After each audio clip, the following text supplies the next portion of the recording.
evening, everybody. I want to thank you all for being here tonight. Let's go ahead and begin with a prayer. In the name of the Father, the Son, and the Holy Spirit. Amen. Good and gracious God, we thank you for this day, and we thank you for this evening.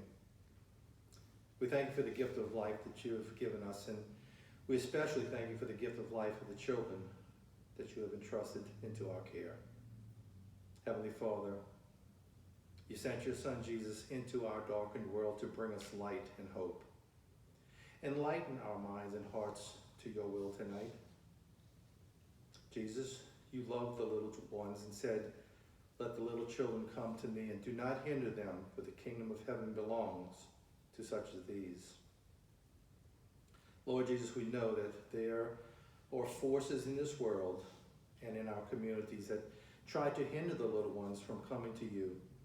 And one of those forces is Satan, who uses the temptations of drugs, alcohol, and other substances that rob us of being able to live life to the fullest. This enemy has infiltrated our society and has even penetrated our family units.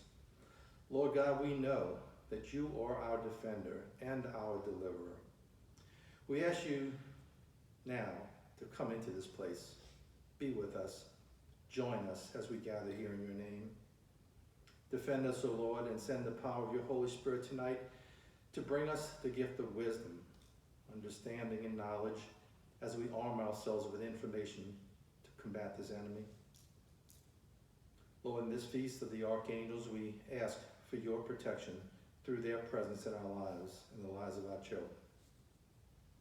Be our protection against the wickedness and snares of the enemy.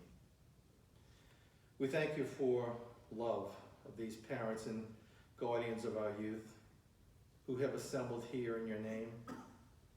Empower them with awareness and vigilance when the enemy tries to steal our children from us through the illicit use of substances. Bless your servants, George Cazenavette and Dan Holmes, who have given up their evening tonight to be with us, to empower us to fight for the lives of our children through information and education regarding drugs, alcohol, and other substances. We ask all of this in Jesus' most powerful name. Amen. In the name of the Father, the Son, and the Holy Spirit. Amen. Thank you all for being here tonight.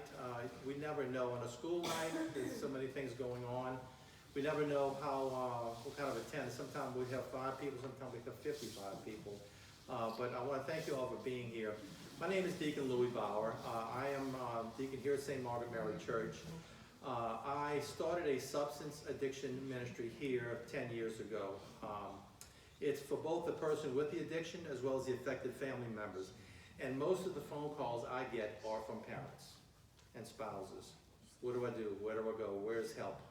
And so we meet them where they are. We try to help them, give them resources, give them help and support, and just be there. So we have 2 meetings a month on the 2nd and 4th Wednesdays. We, from this group, we started 4 other groups. So we have one at St. Angela Marisi in Metairie. We have one at Mary Queen of Peace in Mandeville. We have one at St. Charles Borromeo in Destrehan. And we have a couple other people that had groups, but they weren't able to continue them. So we are expanding. The problem is real. You know, we all talk about a pandemic, and the first thing that comes to our mind is COVID. But there was a pandemic long before that, was the loss of life, the illicit use of drugs and other substances that have stolen the lives of our children and our lives. It's come into our lives and wrecked families. And sometimes there's no coming back. In fact, there's a lady in the back of the room, her name is Donna Oster. She lost a son to an overdose. And from that, she began a support group called HALOS. It's Healing After Loss from Overdose and Suicide. She came here tonight if anybody needs to talk to her as well. There's so many different groups, support groups, because the problem is so big. Last year, 93,000 people died of overdose. 93,000, it's like Tiger Stadium full, dying in 1 year. So we know that there's a problem, and I think one of the things that we are looking at is the reason it's not getting the attention is because of the shame. Somehow this is my fault. My child is an addict because something I did or didn't do, and it's not the case. It's highly genetic, and I'm sure George is going to talk about this all as well. And it's also acquired. So we need to be vigilant with our children to know what's out there, because you don't know what you don't know. So when we can come here to be educated and informed on what's out there, then we have a better idea of how to combat it or to get ahead of it. So it's better to have the information up front, the prevention up front, so we don't have to fix them on the back end. Inform them on the front end so we don't have to fix them in the back end. So thank you all for being here tonight. We conducted one of these forums 6 years ago. We had two of them before. We had Dan Holmes, who's over with the youth right now. They're in good hands. Very dynamic, very engaged, and the last time we did this 6 years ago, we had the youth minister at that time came back over here afterward. He says, man, he said, I can't believe how engaged these kids were. The questions they're asking, you know, a friend of mine's got this and he's using this. Well, what is that? And so Dan would give them the real information, not the Facebook information, or some other friend told them who told another friend information. Got it from an agent of the Drug Enforcement Administration. So I want to thank George Cazenavette for being here. He's been in DEA for 25 years now, and just found out a little while ago that he is an alumni of St. Margaret Mary School here. So go Chargers, right? So I want to introduce George to you, and thank you, George, for coming and being with us tonight. Thank you.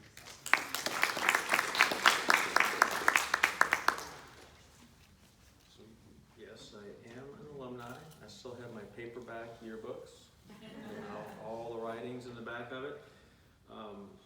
Before I get a little more specific about myself, is anyone here an alumni of St. Margaret Mary? What year? 76. No, I wouldn't have crossed paths. Anyone else? Does anyone have students that go here? No, do you know who's the oldest teacher here right now? Me. I've been here 28 years. I'm the oldest. What's your name?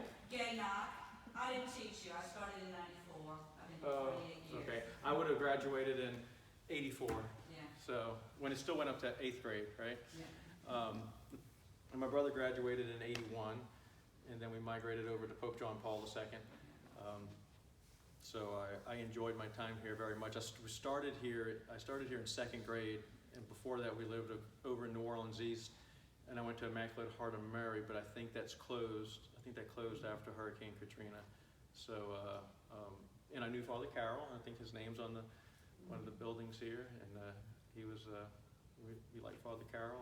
He was a good priest, and it was a good time at St. Margaret Mary. I enjoyed it. So when I first moved back here, I drove around, and some of the teachers from when I was here, I think Miss Olivier was like maybe one of the last ones that was a hold on from when I was here, and then Mr. Berkowitz. Talk about a principal.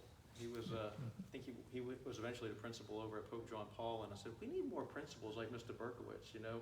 We were afraid of the guy, okay? Not that we thought he was going to smack us, although he did take the paddle out on me, and at the last minute had mercy on me. I guess they could do that back then, and talk some sense into me. So, but he was a good man too. So it was a good upbringing. I was telling Deacon Bauer that we were fortunate to have good religion teachers when I was here also.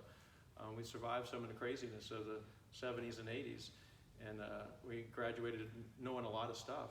I mean, it wasn't a fluff class, and a lot of places it's not a fluff class still, but then you had to know it wasn't, oh, it's just religion, you'll get an A. You had to know what you were doing, and I'm grateful for that now. But I am originally from New Orleans.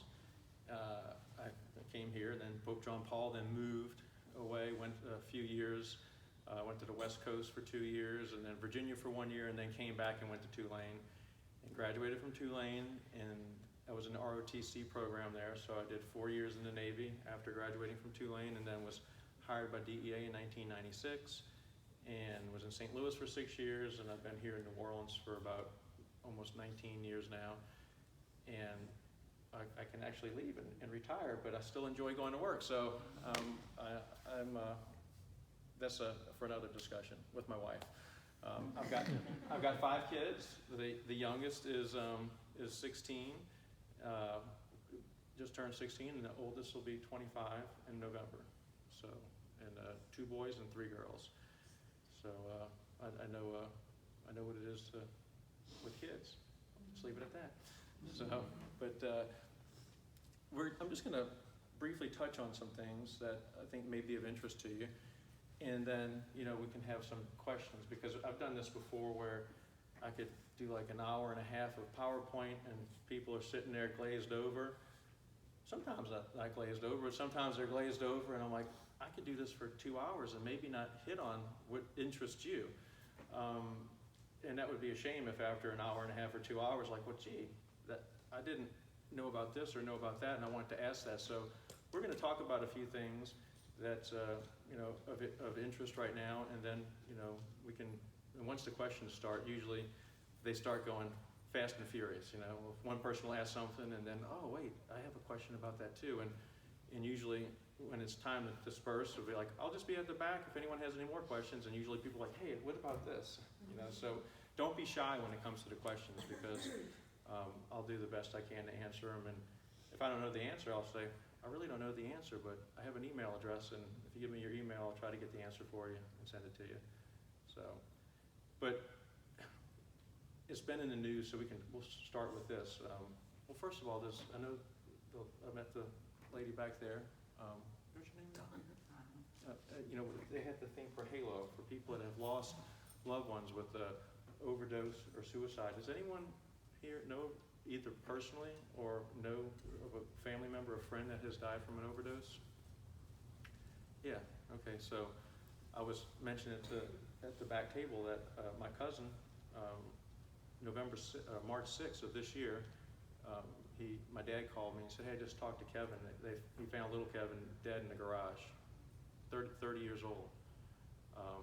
And he was living with him, and he had some problems, and he said he went out in the garage, and there he was, and he pulled the surveillance camera that he had just around his house and in the thing, and he could see him at 1 o'clock in the morning stumbling through the door and fell out in the garage. And he said he knew when he saw him. He said that was it. And they're still suffering with that. I don't know when you don't suffer from it, but I'm definitely going to give him the thing from Halo. Maybe he and his wife can get some help. But it affects a lot of people. I had another cousin.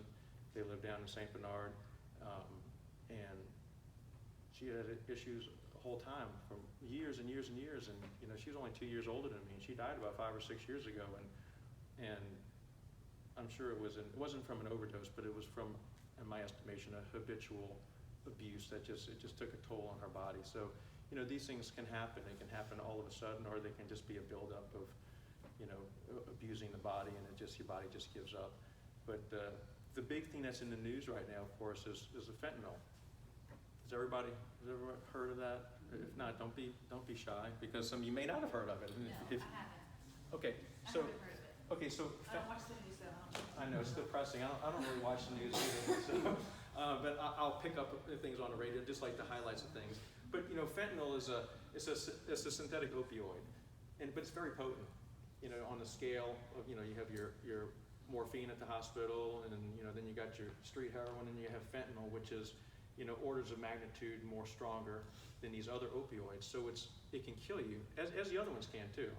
But the fentanyl is what we're finding now, attributing a lot of these overdoses to, because when they do the autopsy, there'll be fentanyl in the system, or the metabolites of fentanyl, which indicated that the person was taking a drug that contained fentanyl.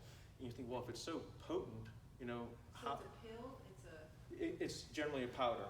It's in the powder form, and the majority of it that we see is coming from Mexico.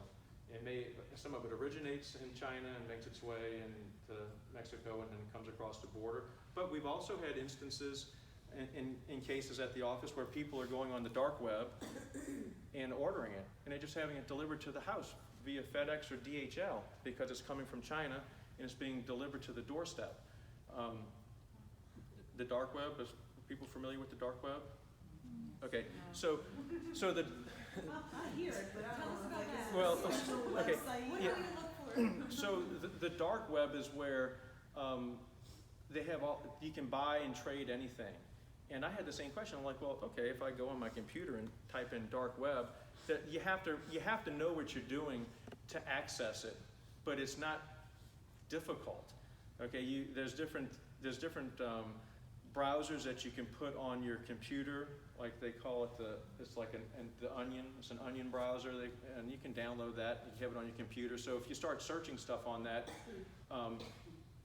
it puts your like IP address through various different computers. So it's hard to trace it back to your computer. Like it may go from your computer to that computer to the computer in Mexico, and so it's difficult for someone to find out. Well, who was the person that put this order in or was searching this? So you need to download something like that on your computer, and then because some of these websites will not, if you're just using Google or Safari, it won't recognize it. It won't open the website. So you have to be like on one of these crypto browsers to even access it, which it's not difficult to do. And then there's a few other things where you got to register with the username, and that could be made up. It could be anything made up. But once you're in there, you can go to and I think this was shut down. They have but it had at one time existed, and they have other ones that took their place called Silk Road. And I think if you Google the Silk Road as a documentary, I think it may be on, one of these Hulu or Netflix. But you could go on Silk Road and, buy all kind of drugs. I mean, say alprazolam, which is a benzodiazepine like Valium. You could say, oh, I want 20 of those, and put in an order for it, and it shows up at your house via, some type of shipping carrier. So that's where if people are going online to buy the fentanyl, they can get it that way, or they can just buy it on the street from somebody in bulk. Not just somebody. You have to have connections to get it in bulk, but there's no shortage of it. And what are people doing with it? Well, they're cutting other drugs with it. So, for instance, you may have a pound of heroin, which is very expensive. I think a kilo of heroin is going to be $60,000 or more, depending on what type and where it's from. They have a gentleman here taking judicious notes. You're making me nervous. I recognize you. So you may have a pound of heroin, and you can double that by putting a product in it called cut, whether it be some type of vitamin or some type of benign substance, and you just double it. So you may have had a heroin that was, say, 40%, and now you cut it to 20%. It's still more than adequate to get someone high, but now you have twice as much of it, so it's more profitable to cut it. Well, you can make even more profit if you acquire an amount of fentanyl to cut the heroin with, because the fentanyl in itself is an opioid. The high is a little different. I've never personally experienced it, but the high is a little different. But nonetheless, it makes people high, but it's very potent. So the problem that we're having with overdoses is people are buying is being purported to be heroin, but if we're involved in a case and we're acquiring stuff, have people buying different product, whether it be confidential informants or undercover agents, it gets sent to the lab. Well, it's coming back as fentanyl, and it may have some heroin in it, but there's also fentanyl, or maybe nothing but fentanyl, the active component mixed up with a bunch of baking soda or whatever that's not even an active ingredient. So they call it hot spotting, where everyone's baked cookies, right? Chocolate chip cookies, and the most popular ones are the ones with all the chocolate chips, right? But no matter how hard you try, and you bake these cookies, and you take them out of the oven and you look at the baking sheet, each one of them has a different amount of chocolate chip cookies in it, which is not a problem if you're talking about chocolate chip cookies. But when you have somebody in a cut house putting together fentanyl with some other product and mixing it up in a bowl, and they're all wearing respirators and stuff so they don't die, and they're mixing it up, this is not like Eli Lilly or some La Roche pharmaceutical where it's being done with quality controls. It's just Tom and Joe in the basement or whatever mixing up this product, and then sometimes they'll sell it in a powder form, but what we're seeing more and more, they're selling it in a pill form. And the pills are remarkably good counterfeits. So they'll have a pill press, and we'll talk about that in a moment, but they'll take this powder, run it through a pill press that you can go online and buy a pill press. We've seen them, and they're pressing out the pills, and it looks just like the oxycodone or hydrocodone that you may get after your shoulder surgery or knee surgery, and you have a doctor that's trying to do the right thing. He gives you a 5-day supply instead of a 30-day supply. We're seeing that more and more often. It takes one doctor to make the whole apple cart look bad, but the doctors, a lot of them are trying to do the right thing. They're not giving you, well, here's a 30-day prescription, and well, I don't need 30 days. I need 3 days to get me over this acute pain, and then I can take Tylenol. That message is getting out, thank goodness. But these fake pills look remarkably like the real thing, so much so that a couple of years ago we had a case, and there was a vehicle stopped, I think, near Lake Charles, and it was sent to a state police lab in the west. It wasn't an official state police lab, but it was a lab in western Louisiana that did drug analysis for state police. And these same people were stopped some other time with a bunch of pills in the car, and those were sent to the state police lab in Baton Rouge, and they said, these are, what's it called, Adderall. These are Adderall, and these were this, and these were that, and once we got intel on what was going on, they were coming from Houston, we called the lab and said, because if they see like a bulk amount of pills that fit the description of a legit pill, they're not going to sample every one of those pills. They say, well, these are pharmaceutical pills, and they just put them on the shelf and do a number tally. And I called the lady. I know the lady that works there, Rebecca. I said, hey, can y'all pull those pills and take a second look at it, because the people that were caught with these pills are tied to some people in Houston that are running a pill press, and the pills, they look really good. And sure enough, they actually did an analysis of it, and it wasn't really Adderall, it was methamphetamine in the pills. And then the pills that were supposed to be hydrocodone had fentanyl in them. So that's how good they look. And which is posing a big problem related to the overdose problem, because, at one time, people, well, at least I know what I'm getting. I'm getting a 5 milligram hydrocodone, or I'm getting a 10 milligram oxycodone. I know what it is. I'm not getting crack. I'm not getting meth. This was made in a laboratory. They felt some degree of safety in it. Grandma took it after her surgery, so how's it going to hurt me? Which that's not a good argument, and we'll talk about that also. But now, you don't know what you're getting. You think you're getting a 10 milligram oxycodone or a 10 milligram hydrocodone, and it's actually fentanyl, but it looks just like the real thing. And you may take one today and you get high, and okay, that was great. You take one the next day, man, I don't really feel high. And your friend took one, and he, got a high from it, and then the next day, you don't get anything out of it, so I decided to take 2 of them. Well, and your friend takes one, well, you take the 2 and get high, your friend just took one, and now he's dead. Well, what happened? It's not the same thing. Like we said earlier, there's no quality control. That one pill may have been, had 50% more than those other ones did, just because, like the chocolate chip cookie, right? This cookie had 10 chips in it, and these had 3 and 4 and 5, and that one cookie with 10 chips, being analogous to the pill press, you could overdose. Now, these pill presses, those are coming from China also, and they're, people are getting them, and they have the dyes and everything to stamp out the pills, and they have the same markings and the same color and everything, because you can mix the coloring agents and everything in these powders, and and so they look legit. About 15 years ago, they were using pill presses to make ecstasy pills. Anybody remember that? What do they call them? Those big, the rave parties, and they had the ecstasy tablets and everything. Well, they would stamp out pills and the press would have like a whale on it, or a butterfly, or a Superman, or Spider-Man, or cartoon characters, kind of marketing it toward the younger crowd. Well, now, they still do that, but now we're looking at finding pill presses with actual dyes, with the markings and everything to make them look like real pharmaceuticals, and they're not. So that's the majority of these overdoses are involving fentanyl. Yes, ma'am.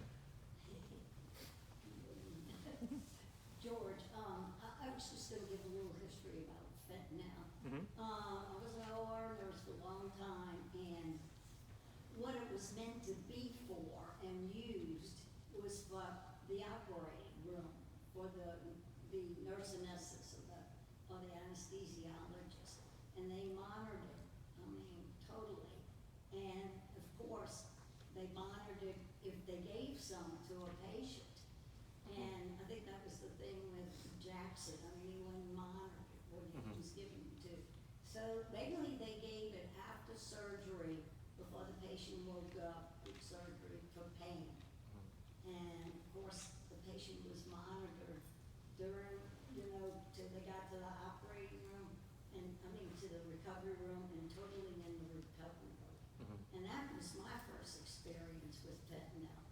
And of course, me, I'm so, I never, would think that it would go on to other things. It was so locked up. Oh, yeah. Just so, I mean, in a hospital setting, in the pharmacist setting, there are very tight controls on it. There's Yes. accountability.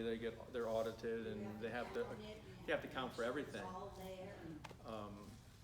And if something goes missing, there's paperwork to be filed and everything, and and sometimes it goes missing because it's intended to go missing. It's purposely diverted. But the majority, a lot of these audits, you're talking about thousands and thousands of pills. Sometimes there's an accounting error. And I noticed, I worked places where there was one nurse, and talking about accounting, there was one nurse in one place they worked, and then a nurse anesthetist, and they would always work late. And then they noticed that the drugs were missing, so that's, People are volunteering for the late shift now. Go on and, put, lost their job and have yeah. to go some. Yeah. Well, and we mentioned the fentanyl, and there's other analogs of this fentanyl where there's not just fentanyl, there's other variants of it, like carfentanil, which is, another orders of magnitude stronger than fentanyl. So, and there's always another formulation that seems to be on the shelf where, okay, well, this is listed as a controlled substance, so there's legal action that can be taken if this is being trafficked and sold. And once that one is discovered and legal is added to the whole list of controlled substances, they'll just pull another one off the shelf. Well, how do we stay ahead of that? Well, there is an analog drug law where it can be prosecuted if it's similar to the parent drug and it's being sold for the intended purpose as the parent drug. It can be prosecuted as if it were the actual drug itself. And this first took hold when, and we're kind of going back again 15 or 20 years with the whole GHB thing. Does anyone? Yeah. GHB was a substance called GABA hydroxybutyrol, or butyrate, GHB. Well, at one time you could buy it at GNC. You can go into the health food store and buy it because it was a sedative. It would make you sleep, and I guess the idea was if you sleep, muscles can recover and all of that stuff. Well, then human nature, if a little bit's good, then a whole lot must be even a whole lot better. Well, people started having overdoses with this, and then it was pulled and it became a controlled substance. Well, then you could buy GBL, or you could buy 1,4-butanediol. These are all variants of it where when your body ingests it, it's converted in your body to GHB. Well, you could go online and buy. Before I left St. Louis, there was a case where we did a search warrant, and this person was buying 55-gallon drums of it and pumping it out and selling it online because it was 1,4-butanediol, and it was prosecuted under the analog law. And the sad part about that was they were having it shipped to a school for the mentally challenged, and they were paying them to pump out gallon containers and half-gallon containers and 16 and filling up the purple, blue, and gold containers for Mardi Gras time, and they said that the person at that school said, "Oh my gosh, they were using this.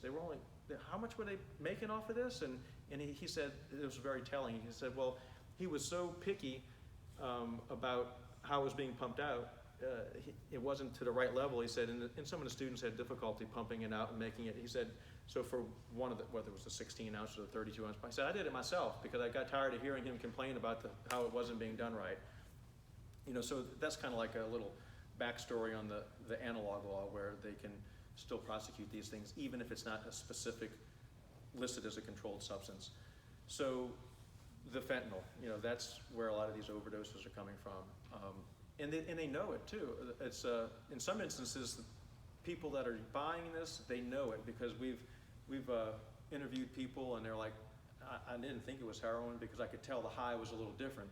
It still made me high, and I knew it was a little off, and I'm assuming it was some type of fentanyl. But they're addicted, and they're still going back to it. And you know, and the whole addiction thing is it's a horrible thing. You know, they just crave it, and they'll essentially almost move heaven and earth to fulfill that craving. And that's a whole nother thing, you know, a whole nother topic. But okay, so in addition to these, to the opioids, at least in the pharmaceutical diversion arena, one of the most popular ones that we're seeing out there on the street, and once again, they're being mixed with being made with fentanyl, some of them, but some of them are legit. It's the benzodiazepines. So like your Valium, your Klonopin, alprazolam. I think they're Schedule 4. What does that mean? So you have Schedule 1, Schedule 2, Schedule 3, Schedule 4. I think it's Schedule 5. Schedule 1 drugs have no recognized medicinal use. You know, so like LSD would be a Schedule 1. Marijuana is a Schedule 1 drug. It doesn't necessarily mean that it's worse than a Schedule 2 as far as you know, the effect on your health. Oftentimes it is, but people say, why is marijuana? You know, I don't make the laws. It's just a Schedule 1 drug. It has no recognized medicinal use. Although recognized pharmaceuticals have been synthesized from marijuana, and they, you know, I think like dronabinol and Marinol and some other drugs have been synthesized from marijuana. So it is researched, and legit drugs are coming out of it, but most doctors wouldn't prescribe that you smoke a joint, you know. It may be coming to that, I don't know. Okay, but most doctors, that 100 years ago, that kind of went by the wayside, like smoking stuff to make yourself feel better. Okay, at least physically for your body. And it's one thing if it's synthesized from that and you're taking it in a pill form or whatever, but just the health aspects of smoking something, like, you know. But so oftentimes the sentencing for people that are selling these drugs, like the Schedule 4 pills, that, you know, we get told, why is this person, why are they in jail? Well, we need, you know, a whole bunch of these Schedule 4 pills to get any type of teeth in the sentencing. Now, the Schedule 2 pills, like the Adderalls and the hydrocodone and the oxycodone, not so many. You can get you know, sometimes you can get decent prosecution out of, you know, a lot less pills than you would out of the benzodiazepines. But the benzodiazepines are very popular, particularly, you know, with the younger children, because they do they have a strong effect on the body. It's a sedative. It's an anti-anxiety medicine. So you take it, and, you know, I don't take them, okay, but I have taken one because I was prescribed for a medical procedure, and they said, take this before you come. I took one pill, and it felt like I slammed 4 beers from one pill. You know, so, and they're relatively cheap compared to the hydrocodones and oxycodones. You know, you can get them for a couple of bucks a pill. The hydrocodones and oxycodones, the retail value on the street is generally $1 per milligram. So you have to have a 30 milligram oxycodone, they're gonna want $30 for it. We just did something in Houston and bought like a couple of hundred of them, and they sold them to us for $22 a pill. You know, so in theory, you could take that back here, sell them for 30 bucks a pill, and what's 200 times 8? You know, you just made you know, $1,600 on your investment. So there's money to be made there. So that's another one that's very popular with the kids. And then moving on, you know, you have crack and powder cocaine. I'm not seeing that, at least, as being abused as much by younger kids. You know, younger kids smoking crack,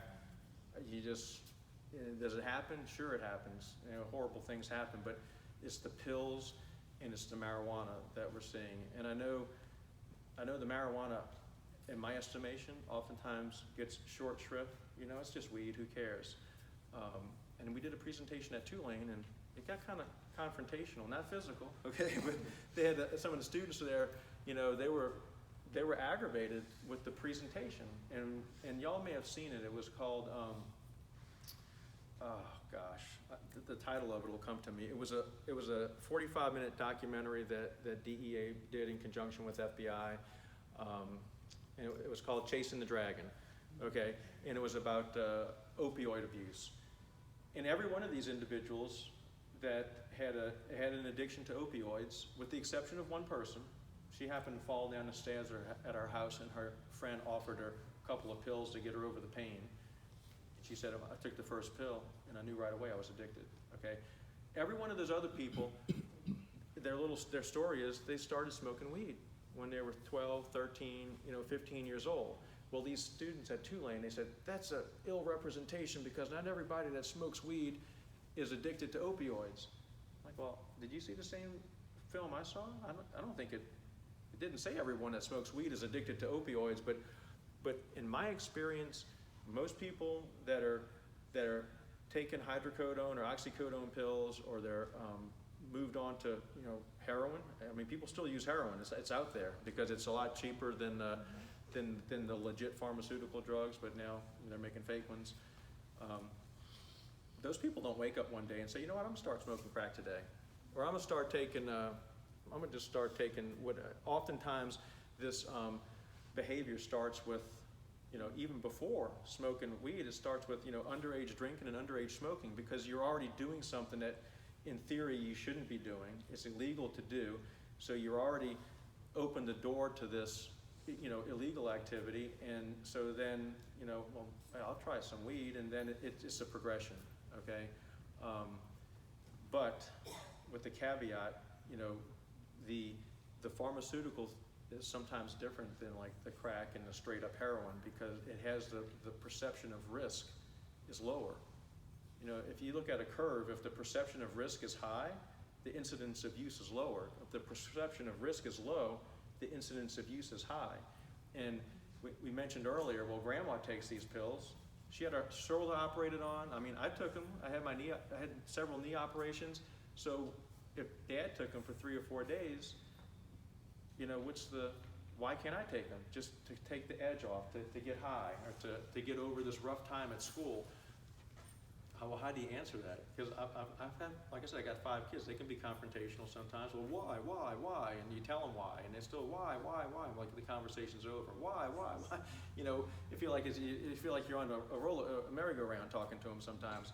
But the problem is, and I tell this to people that have prescriptions. How many people here have taken opioids for after surgeries? Okay, so a lot of people have, but the problem is, you have a 10-day supply or a 15-day supply, and after the 5th day, well, my knee really doesn't bother me that much, but I still got 10 days left on this, and hey, I kind of like the way it makes me feel, especially if I take a beer and sit down and relax and watch TV, and I can sleep all night.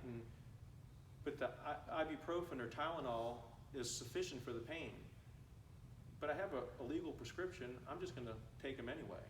Well, now you kind of putting yourself in a precarious position, because you're not taking it for the pain now, you're taking it because you like the way it makes you feel. And although it was written for you, it was written for the pain, not to make you feel better. And I tell people, if you're taking it, even if it's yours, it's not your neighbor's, you didn't buy it on the street, if you're taking it because you like the way it makes you feel, that's a huge red flag. So you have kids that may take it, they're not in pain, and so it's not relieving the pain, because if you're in pain and you're taking these, it still has an effect on you, but the effect is more a relief of pain. You're not really feeling high because you have this incredible pain that you're trying to alleviate. So the effect is a little different, but they're taking it solely because I like the way it makes them feel. Well, if you like it, let's be honest, if it made you feel horrible, people wouldn't be taking it. These things, as advertised, can make you feel better. And that's why they're doing it. And so the difference is grandma was taking it because her pain scale was a 7 on a scale of 1 to 10. You're taking it because your pain is 0 and you just like the way it makes you feel. And you know, if it made you feel good today, I want to feel that way tomorrow. Or if I just took it on a weekend at a party, I can't wait till the next weekend for the party, so I'm going to find that friend that gave it to me and take it again, you know, on Wednesday. Well, you know, you're starting to, you know, you're becoming an addict at that point because it's hard to walk away from these things sometimes. And some people, it is sometimes, you know, some people are more predisposed to become an addict. You can have somebody that can take, you know, you have 3 people here and none of them have any pain. And this one takes hydrocodone or oxycodone for a week, and this one takes it for 2 weeks, and this one takes it for 2 days. That person that took it for 2 days could, you know, he could flip a switch in his head and I need more of it. The person that took it for 2 weeks, whatever, I'm done, and never look back at it. It's oftentimes dependent upon the person of how it's going to affect them. But everyone's at risk. You know, if you're taking it, you're at risk to potentially become an addict. And there's statistics out there that say if you've been prescribed a 30-day supply of an opioid, you have potential to be addicted to that at the end of those 30 days. Particularly if the pain isn't, if you don't really need it for the pain after the 5th day. We were at a home in Chalmette. I forget the name of it.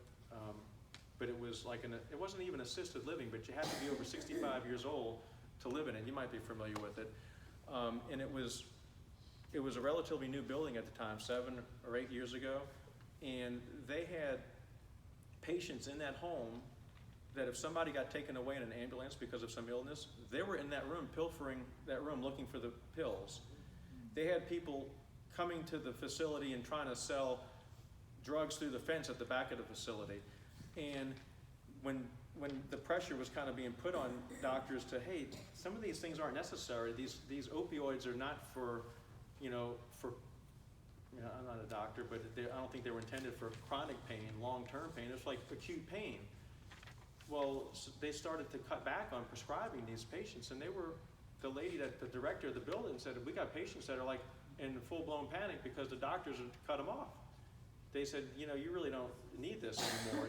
I'm writing you 30-day supplies every month, and that's probably not the best thing. They were addicted to these things, and they were, 65-year-old people living in a home that someone's grandparents, and they're addicted to pills at that point. But there was no malice intended.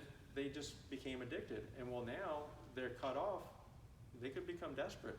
They could be looking for someone to buy it for them on the street and acquire it. So it is a real thing. Yes, sir. The only thing I would add in is that maybe everybody's aware of it, but it's not that it just makes you feel good. At some point, if you don't take it, you feel horrible. Well, that's withdrawals. So you're really stuck. That's a good point. And I'd recommend, if you're interested, you can go on YouTube and watch that video, Chasing the Dragon. And these younger people, and their testimony is, they would say, I'd wake up in the morning and I always keep a little bit left over because I would wake up in the morning and just take a little bit of dope, they call it dope, heroin, just so I would feel normal. So I could start the day off so I wasn't sick. Because they were, dope sick. That's what it's called. They'd wake up, they'd be sick, take a little bit of dope so they could make it through the day, and then they were on to trying to acquire more of it. Just so, because as soon as they stopped taking it, they would get violently ill. Horrible, intestinal things, diarrhea, throwing up, all kind of craziness. Diarrhea and constipation. How can you have both at the same time? I'm not sure. But they even have commercials now for a drug for opioid-induced constipation because they know so many people are being prescribed these things. It's to help you to relieve constipation because of the opioids you're taking. Yes, sir. My name's Sean, and I'm also an addict. So yeah, like as far as the high or whatever with heroin and stuff like that, or opioids, period. The reason that an addict, or the reason why I kept using or whatever, is because I was scared of the come down, the withdrawal and stuff like that, like that you're talking about, the diarrhea and all that kind of stuff. And Yeah. I've been an addict since basically I can trace it back all the way to 13 when I broke my arm and I was prescribed hydrocodone. It's like you said, like 15 or 18 of them. Wow. Or whatever. I'm clean now. I had a little bit of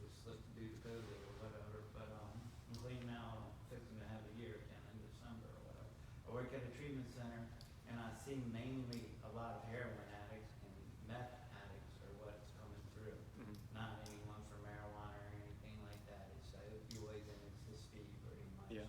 From my point of view that I'm seeing from where I work at a treatment center as a tech.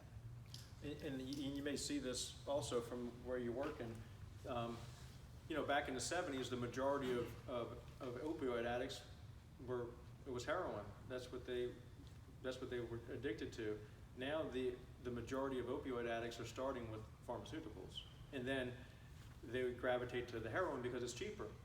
You know, if you're actually, and don't get me wrong, there's still people out there that sell heroin and it's heroin. It's not cut with fentanyl. A lot of it we're seeing it's fentanyl and not heroin. But you can buy for $10, you can buy a foil of heroin in New Orleans, and that's enough to get you high at least once. Some people twice. And when I say it's any, well, I don't know why you would be, but the terminology of foil. You know what that? Okay. Yeah, I know. Okay. So you can Like a little bit in a piece of you can foil. add some color to this one as I describe it. So they're called foils, and it's like a little piece of. And if you see this at your house, then you know this is an alarm signal. It's a.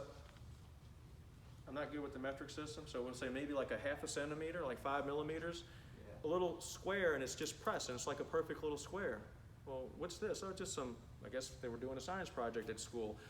But you open that up, and it has heroin in it, like a 1 or 2 dosage units of heroin to get high.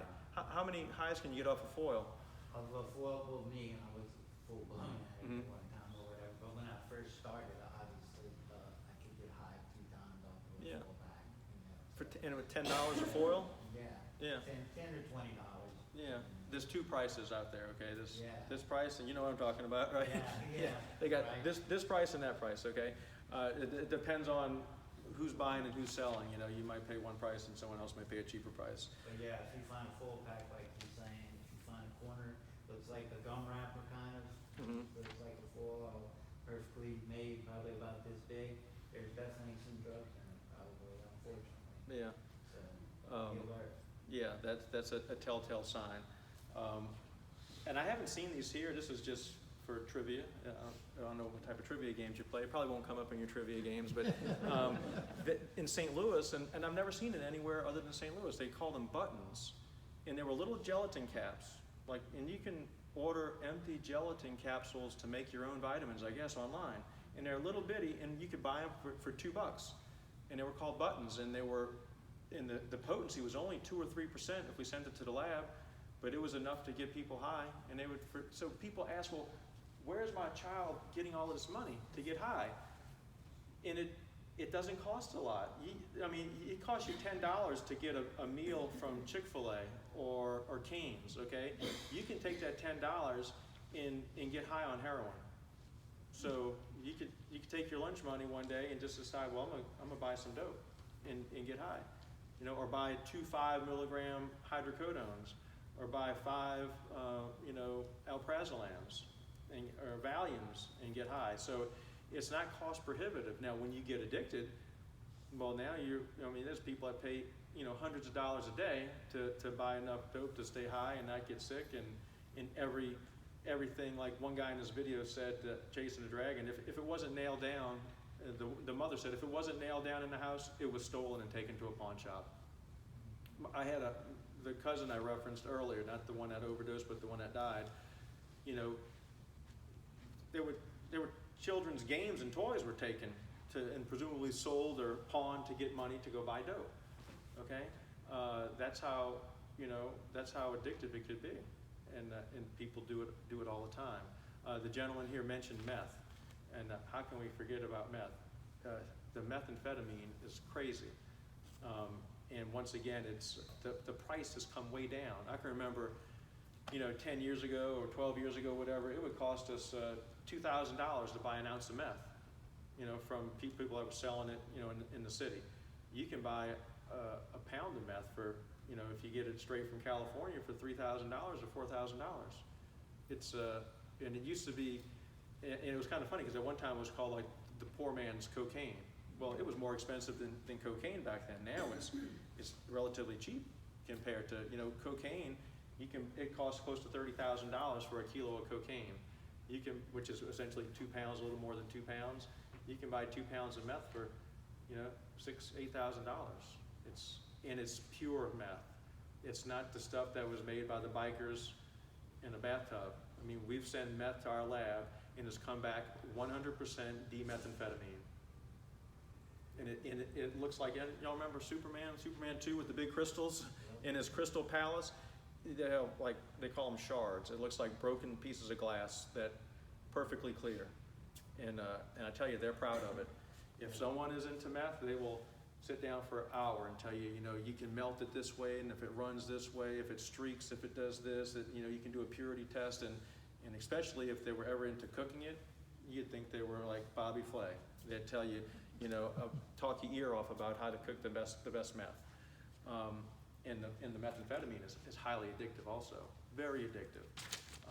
They say heroin, opioids are addictive.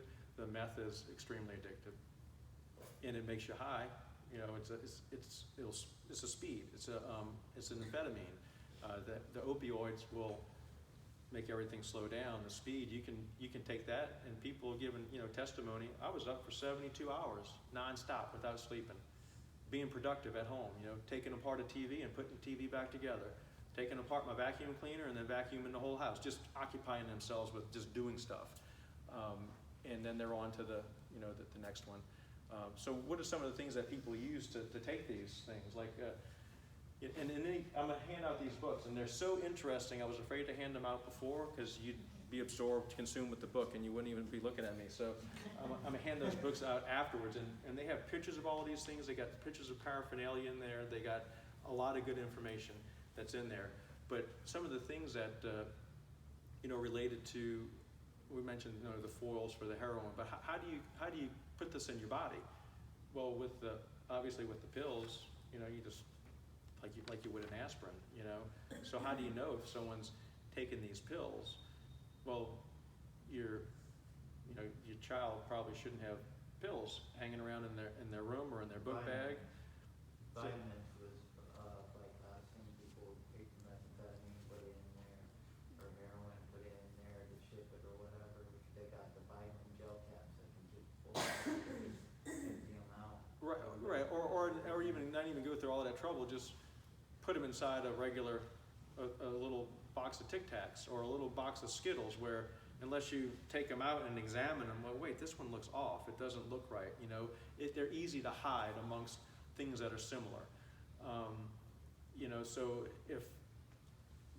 if you're just doing like an unannounced search of the room while they're at school or something, you want to look for those things like, well, that, I don't know my kid to eat Skittles. Why or I don't know them to take vitamins. Look for things that look.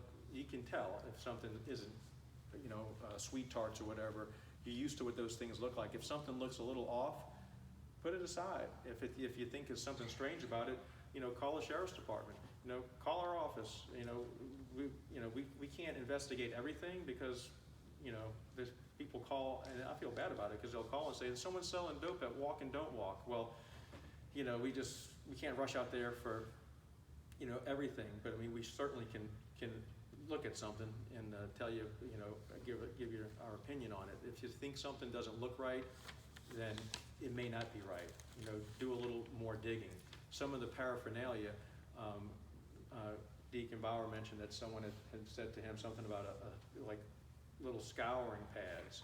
If someone is smoking something, whether it be, crack cocaine or meth, sometimes they'll take these little like copper scouring pads, and it's not really a filter. It's just to prevent whatever they're smoking from falling through and while they're smoking, because they'll heat up like a glass pipe and it vaporizes and they inhale the vapors. Well, you don't want to inhale a rock or something that you're heating up, so it's just an obstruction to prevent it from falling through.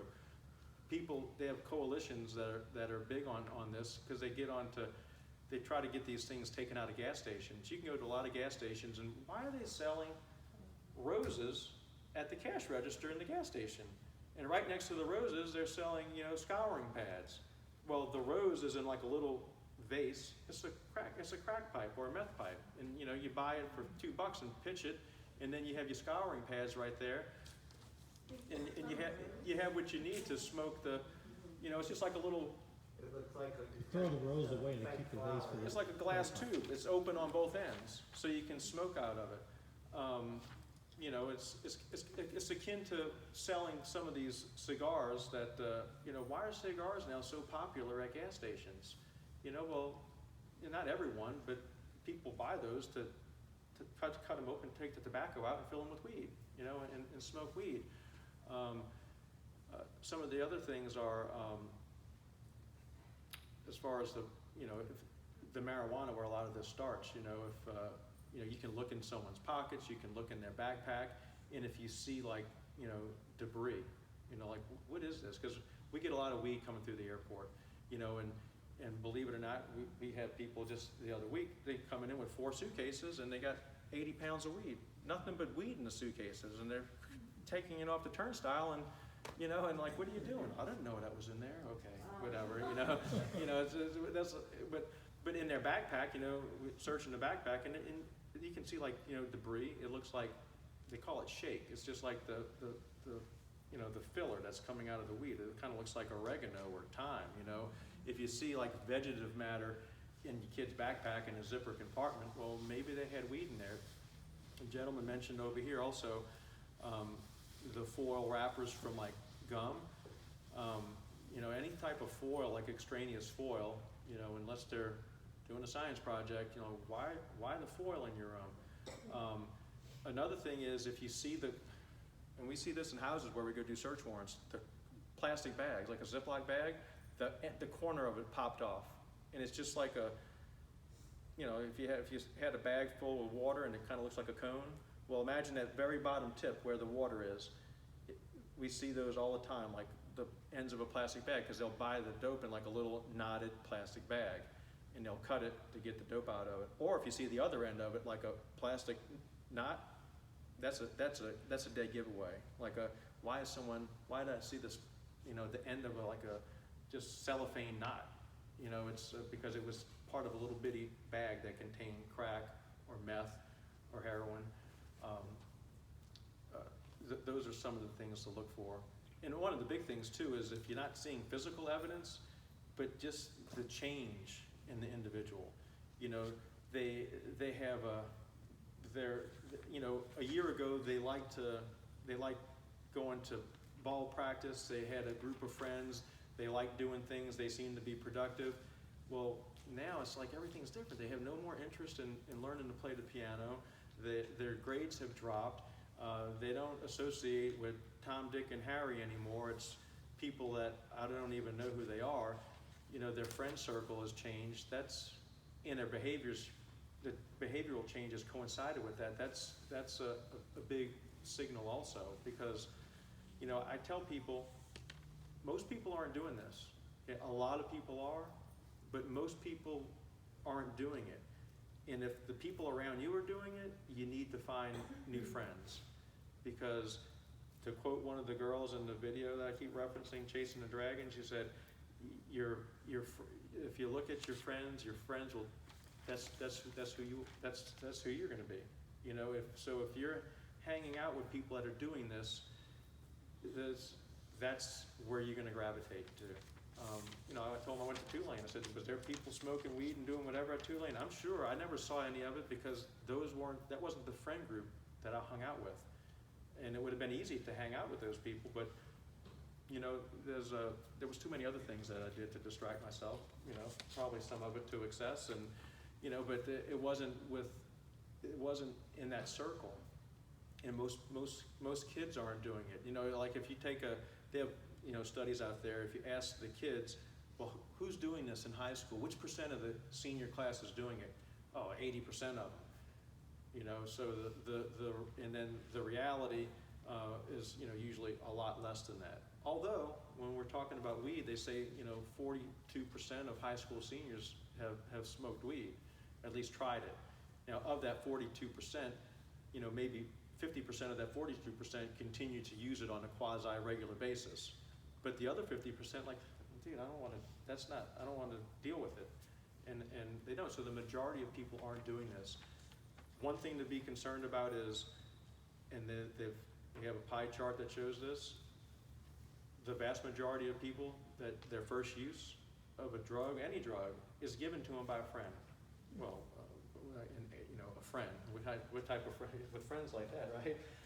It's given to them, and whether it be at a party, or whether it be, you know, it could just be not even a big party. Just, hey man, try this. I tried it. It was good. And the pressure is immense to say yes. I mean, I've got 5 kids, and they do not want to disappoint. They don't want to be perceived as the weirdo, you know, the one that doesn't, you know, the not cool one. And that's what always worried me and concerned me, because I've never really experienced it myself for whatever reason, thanks be to God, but I can sense it when I would go to schools regularly and talk to schools. The pressure is immense if it's put on you, and they don't want to say no. They unfortunately, a lot of times they just cave, like, okay, oh gosh, why did I do that? Okay, so I tell them when I'm talking to kids, I'm like, have a plan, game this out in your head. What are you going to do if someone offers it to you? You know, if you've never thought of that, and someone says, hey man, I tried this at a party last week, I think you'd like it, and why don't you try it? And you're like, you know, you need to know what you're going to say. It could be something as simple as, you know, they ridiculed Nancy Reagan, you know, just say no. Well, when it comes down to it, that's what you're doing. You're saying no. But you can have you can have more to it than that. You can say, hey man, I don't do that because, you know, I'm running track, and I don't want to, I'm not putting that in my body, you know, or, you know, I have a relative that died because they were an addict. I don't want to do that. You know what you're going to say. Encourage your kids, know what you're going to tell them, because, you know, unfortunately in today's society, there's a good chance that they may be offered that by a friend. And then they ask me, well, what if your friend's doing it? What do you do? Well, you don't just discard a friend, because if they're a friend, I mean, people run into rough times. You know, if they're a friend, tell a responsible adult and let them know. You know, tell someone who's responsible and say, hey, I think someone needs to check out Johnny. You know, and they may be angry at you, they may be ticked at you, but you're doing it out of love, because you don't want, you know what could potentially happen to them. When they're doing that, they don't see anything but the upside of it. Hey, it makes me feel great. They don't, you know, they don't see the risk. You know, the perception of risk is low, so they're full throttle ahead. They're using, you know, and I like to use an analogy. Everyone likes riding a roller coaster, and it feels great when you're going down, right? So would you stand at the top of the water tower and slide out? It's going to feel great when you jump off until you hit the ground. And oftentimes when people become addicted, they're going to hit the ground, and they're going to hit hard. And you know, so that's, I tell them, you need to be prepared of what you're going to say. What are you going to do? It may come just innocently, you know, they might be offered a pill. Here, try this pill. Say, hey, try this gummy bear. It makes you feel good. Mm-hmm. And it may be laced. You know, if they're introducing something to you that's going to make you feel good, and gummy bears don't normally make you feel good, then okay, well, no, I don't think so. Another thing is vaping. You know, Yeah. you don't know, and that's innocent. You know, mom, dad vaping, that's not a problem. Well, here, why don't you try this? Well, you don't know what's in that. You don't know where they got it from, who gave it to them. Because it's interesting you mention that, because we're seeing, especially at the airport, it's all of these flights coming back from the West Coast, where a lot of this is legal. Okay, so we'll see people that went to the dispensary in California or Las Vegas, and it's all packaged, just like if you went to Rouse's and bought it, okay, or Walgreens. And a lot of it is edibles. You know, it's like little packages, it looks like candy. You know, so, you know, someone might think it's funny to offer you something and make you high, and like, hey, look at, you know, but, you know, it is real, you know, and you know, it can be offered to you. And it looks pretty benign, right? A little piece of candy, a little gummy, and it's you know, it's got the THC content. It's even marked on some of the bags. This is, I mean, it's a what's it going to say? A legit industry. It's an industry that they're trying to make money, and they're marketing their stuff, and they're advertising the THC content. And you know, we get it all the time. Well, this stuff's legal. I'm like, you're in Jefferson Parish now. You're not in Los Angeles. It's not legal. And you know, even if you are in Los Angeles, with the Drug Enforcement Administration, it's still federally a controlled substance. And the amount of the amount of money leaving New Orleans and going to the West Coast and coming back with drugs is incredible. We seized almost $1 million at the airport last year, you know, and it's just, they're going out there and they're either bringing it back or they're FedExing it back, and they come home and they're selling it here in Louisiana. So, but in the vaping, I don't know all that much about the medical aspect of the vaping. There's a state trooper at our office that does a whole vaping thing, but you know, it's not really a healthy alternative to smoking. There's other health concerns related to vaping with the water and the lungs and the bubble lung and the crackling and all of that stuff, where it does have a, you know, it's not, well, it's just like I'm, you know, drinking a glass of water. They do have health aspects to it that are real. And they have people that have, you know, had serious health effects because, like Deacon Bauer mentioned, you know, some of these cartridges, some of them aren't manufactured in the United States in a controlled facility. They're coming, you know, from overseas. You're just ordering something online and, you know, it's like your potpourri. It might be coming from China. You know, your vaping cartridges, they're being manufactured who knows where, and it's those that all of them have a health aspect to it, but the ones that have had the negative, like the deaths associated with it, there have been ones that have been made by who knows what, but these kids they don't know what they're buying. It's just a cartridge. You put it in your pen and you start vaping, and I'm driving down the highway and the guy stops at a red light, and it's like a Cheech and Chong movie, like there's like all kind of smoke coming out of the car, and it's a guy with a vape pen that looks like a flashlight. I'm like, what is this guy doing? I mean, it's just like, and, I don't see the, you know, thank goodness I haven't seen the appeal of that, but I know y'all have to have some questions, so don't be shy. Let's get some questions, because it'll lead to more questions. Well, I just wanted to thank whoever brought up the gummy thing, because I just had some friends come back from Colorado. Oh, yeah. And we wanted to try,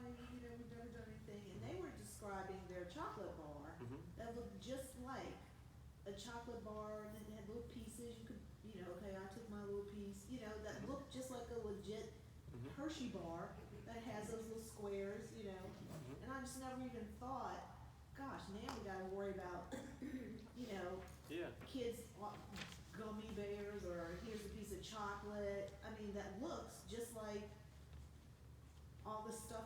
Well, and we run a I dog. can't keep up with it all, I don't know. We run dogs at the airport on a lot of these inbound flights, and, you know, I'm assuming they probably flew to Colorado, maybe they drove, I don't know. Right. But we had a guy, we run in the dog, and the dog hits on something, and they call in the back, hey, they texted, hey, it's gonna be the blue suitcase, you know, it's coming out on the carousel, it's got the blue suitcase with a red ribbon on it or whatever. Okay, so they got 3 others standing there, just like we're looking to get our luggage, and we're like, man, there's not many people left. I wonder which one of those people's gonna go grab that suitcase. So we don't know what's in it, we just know the dog alerted to it.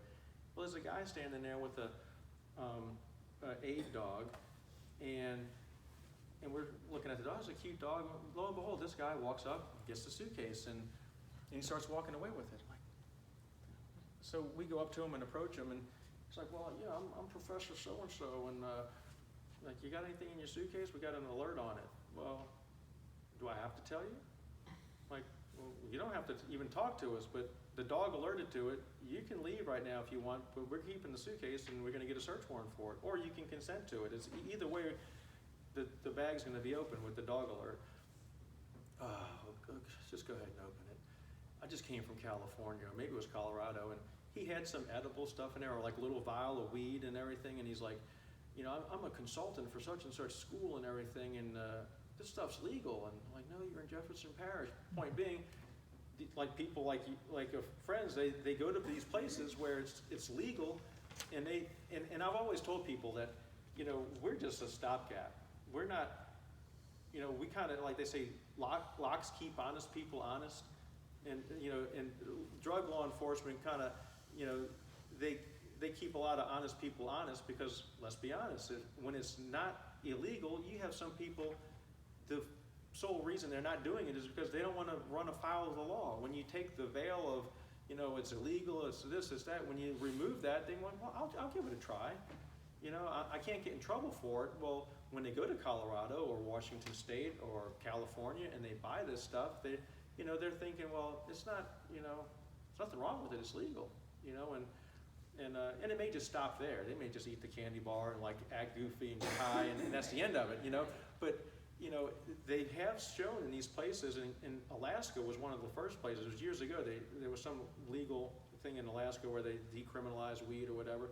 But even in these places that, like Colorado, they've seen the incidence of youth use of marijuana spike, because it's, you know, and I'm thinking, how could you not see this coming? Because alcohol is legal, and so you see underage alcohol drinking all the time. Well, if weed is legal, the incidence of underage weed smokers or edible eaters is just gonna go up. It's just, I think it's common sense, and they've shown that in these states where it has been legal, and in a lot of states where they have these dispensaries, the neighborhoods don't want them anymore. Shut them down. Don't give, because of the clientele it's drawing, and we've had cases where people, they get past the first hurdle because they got a license, a grower's license in California, so they can grow up to 100 or 300 plants, whatever it is. And this was more than 10 years ago when they were first starting this craziness. So they're growing the weed, so they overcame the first hurdle. They're legally possessing the weed in California. Well, now they're putting it in FedEx boxes and mailing pounds of it back to Algiers, which is actually it's illegal. But you know, half the equation is already completed, all above board. And even in California, if they knew they were sending it out of the state, they could do something about it. But I mean, there's so much of it going on; they're not looking for it. So it's proliferating in places like Louisiana. We have people going to Colorado and coming off with suitcases with 100 pounds of weed because they went to Colorado and bought a bunch of weed, not from a dispensary. Most people aren't going to buy 100 pounds of weed from a dispensary, but they have a lot of people growing it in Colorado to give it to the dispensaries, but they're diverting it to the black market also, and it's coming to all these other places. Yes, sir. Yeah, now I'm confused because Me too. can't you just buy those gummy type edibles right here? Okay, that's a good question. Because there's a store right on the docks that sells them. Well, my understanding is in Louisiana, they're selling stuff. It may be like with a CBD type of thing. It doesn't have, the THC content is negligible or almost zero. Okay, it's not wide open like in Colorado and California where you can go in there and buy edibles that have a high THC content and you're getting high from it. They sell extracts, and it's a lot of CBD stuff. You may be more familiar with that aspect of I it. think he's on to something though. The CBD oil is really getting popular now, and I think some of them are almost trying to market it as marijuana if you try to buy it to get high, but it shouldn't be that way. And if the DEA confiscated and found out the percentage was high, at least in Louisiana, you could do something about that. But I think the crazy thing that I'm dealing with is you know, it's kind of like the milk is spilt. It almost seems legalization is inevitable. Now, I don't like that. I wish you could put it back in the bottom. And so I'm more concerned with the young kids taking it again. Okay, I mean, it's bad enough if a 30-year-old smokes pot, but you get a 13-year-old, once he sees that it's legal, just like you just said, once he sees that it's legal, and don't be wrong, a lot of them are trying it anyway, okay? But when they really see it's legal, then it's like getting a friend to buy you a beer right now. Right. You know, you get an 18-year-old, 21-year-old buy you a beer when you're 13, and all of a sudden now you're gonna go from maybe a third of the kids are trying pot when they, 40%, okay, to maybe 80% of them try it. Where's that gonna lead us to? And is there anything we can do to reduce that? Any ideas that you guys have in DEA? Well, it's, unfortunately, in these states that have legalized it, we don't pursue these dispensaries. And I don't know if y'all are familiar with CADCA, Community Anti-Drug Coalitions of America. They have like a lot of state coalitions, or it's like an umbrella organization that a lot of these coalitions belong to. They get information in different newsletters and stuff. Well, they have a big conference every year in Washington, D.C. I've gone to it a couple of times, and there, a lot of these community coalitions are like, the legalization. Why is nothing being done about this? and they had a presenter, he's an attorney out in New York, and he's like, well, first of all, you know, he said the FDA could do something about it because of, you know, some legalese that he was quoting and citing, and yeah, DEA could do something about it, but when we're told by the Department of Justice, if it's legal in the states, we're not gonna pursue it unless, you know, it's some type of, involved in a huge money laundering operation, and they're sending it out of state, then, and they're violating the state laws that are in place to govern their own legal marijuana dispensary. We're just not, we're not, you know, they tell us that don't get involved in it. Back to the risk on the edibles, and maybe, I don't know, this is a question to you, is, from what I understand, maybe I'm confused on this, but the fentanyl, some people say put it in joints, so at least, I don't think you get the real effect out of it by smoking it. I think some people say it kind of gets destroyed, but with edibles, they can put it in edibles. Now, why would they put fentanyl in edible? I have no idea, other than to create a high. You know, they're just trying to create a high, and we're seeing fentanyl in all kind of things, not just the purported heroin. We're seeing it in meth, we're seeing it in cocaine. It's like they're putting it on everything. Well, then it already with the, don't get me wrong, if it's a regular person that's an addict, sometimes addicts actually want it, and they say, try this, it's better. Mm-hmm. When you're selling it to almost like novices or low-level people, are they putting it in because it's more addictive? I mean, because they're gonna kill some of these people. Oh yeah, I don't know that they care though. I think just a very small amount will spread, I mean, like he was talking about, if you're using like a So vehicle profit? like a vehicle like baking soda, you get a big thing of baking soda, you put just a tip of fentanyl, if you can get it totally mixed in there, so now you got all of this product with just a little bit of fentanyl. I mean, I kinda know that answer, I'm looking for something even more Deeper. concise. Yeah. I kinda, in general, know the answer. They don't care, Yeah. you know, I don't think they're really trying to kill them, but they don't know how to mix it. Well, they don't want to kill off their clientele because it's loss of money. But on the flip side of that, we know that when addicts find out that, you know, John died at Walk and Don't Walk, where'd he get it from? That must be that's fire. That's good stuff. And they'll go seek that out I and know. buy it. Yeah. That's if he's a serious addict, yeah, you're right, they almost seek this. Mhm. The scary thing, and I think you saw it, Justin, is the one pill kill thing. I mean, this is really scary. Kids nowadays are quite aware of, you know, mom took a Xanax, they consider it a proprietary product. Even though you shouldn't be taking Xanax when you're a kid, and one pill's not gonna kill you. And the past 5 or 10 years, there's a lot of kids that have snuck a Xanax out of their medicine cabinet. And it's hard to say this, but not really that big of a doggone deal for most of them unless they progressed, okay? Right. Most of them didn't. But now they're taking it, and maybe they're getting it in out of mama's medicine cabinet, and they're getting it on the street some kind of way, and it's laced and they dead. Well, the Xanax are being, Is that you? On that kind of What's stuff. that? Your Netflix series that Yeah. you Yes. that thing that you had, it's very, very informational. Very I good. made all the kids. for those of you that don't know, this is Dan Schneider, he's the pharmacist off the Netflix series. You know, but, you know, one thing you hear a lot, now, what age have you heard a lot tonight? Younger, 13. 13. It's gonna be younger and younger. Yeah, and, you know, I've been going to Found Blue and ADU, treatment facility the last 16 years, meeting with the clients there every week, and sitting down to, so what got you where you go, when you started? Oh, young, how young? The number 13 is like, you know, why? So sometimes when people say, oh, young, like, how young? Oh, real young. It's like, what, 13? Yeah, how did you know? And I don't know what the answer to that is. I had talked to the coroner, and they said, well, you know, and I think somebody else said, well, you just Jerry? young and stupid, Oh, whatever. Jefferson? But you got things going on. You got hormonal changes. Right. Okay, you're 8th grade. I'm the top of my class.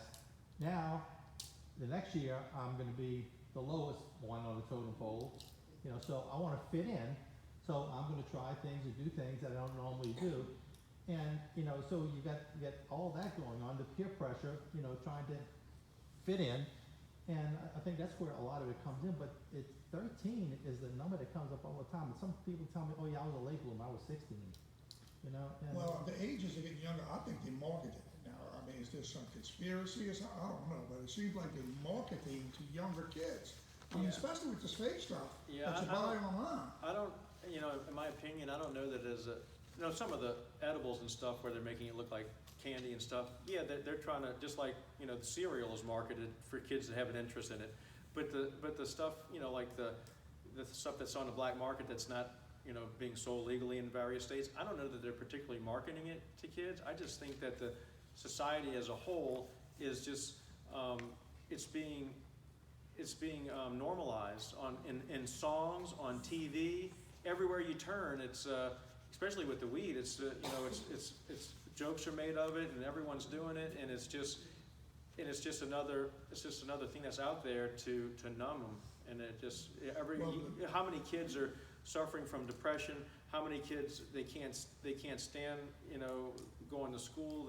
They're upset about everything. This bothers them, that bothers them, and it's an outlet to escape from it. I know you had a question, sir. I just want to. I was just wondering, it seems like you mentioned fentanyl as a filler in some of these things. Is fentanyl very inexpensive, or? Comparative to the heroin, like I think like a kilo of heroin could be as much as $60,000. Okay, you can buy, you know, a pound of fentanyl for, you know, I don't know the exact amount, but it's not gonna, it's gonna be, you know. It's also compact. It's easier to. Yeah. Yeah, I mean, for 1/10 of which you may pay for the actual heroin, or even less, you can get the fentanyl, and then you just, yeah, And just they get you extend dead your- with it too. Yeah, because Yeah. the side effect is so deadly. Right. You know, we had the coroner here, a few months back, when they started, the fire stations in Slidell started carrying the Narcan, okay, to keep on hand if you have an addict in your house or you have a suspect, you get the Narcan. And, he was telling me that, the fentanyl is so potent, powerful, that, you know, he tells his agents, you know, so when you go on scene, make sure you suit up, you know, which is glove, mask, all of that. And so they went on this particular scene, and, you know, they went in there and they were gathering evidence, and agent fell out. He didn't have gloves on. It picked it up through his hands, and he overdosed. And it took him 2 doses to get him back to what he was able to rush in the hospital. So this is potent stuff, just going through the skin. Is anyone familiar with Narcan? Okay, so. Good idea. So, anyone not familiar with it, I guess, okay. So, Narcan it'll reverse the opioid effect of heroin or even synthetic opioids. So, you can get it at Walgreens. You can buy it. They passed something a couple of years ago, or maybe more than that, in Louisiana, where you can buy it over the counter at a drugstore. Oftentimes, if a doctor's prescribing an opioid, sometimes he will also prescribe Narcan with it, just as a safety measure in case someone takes too much of the prescribed medication. So what it does is how is it administered? Most of the things that you're getting, you know, on a paramedic truck is going to be IV, but the stuff you're getting from Walgreens is going to be some type of nasal administration, where you just squeeze it and it's like an auto squirt into your nose. He may have some back there, but so if you put it in your body, the opioid receptor has a greater affinity for the Narcan than it does for the opioid. So if this is the opioid receptor with a whole bunch of opioids on it, and you take the Narcan, it knocks all the opioids off of that receptor, and the Narcan clings to it, and it reverses the high almost immediately, very quick.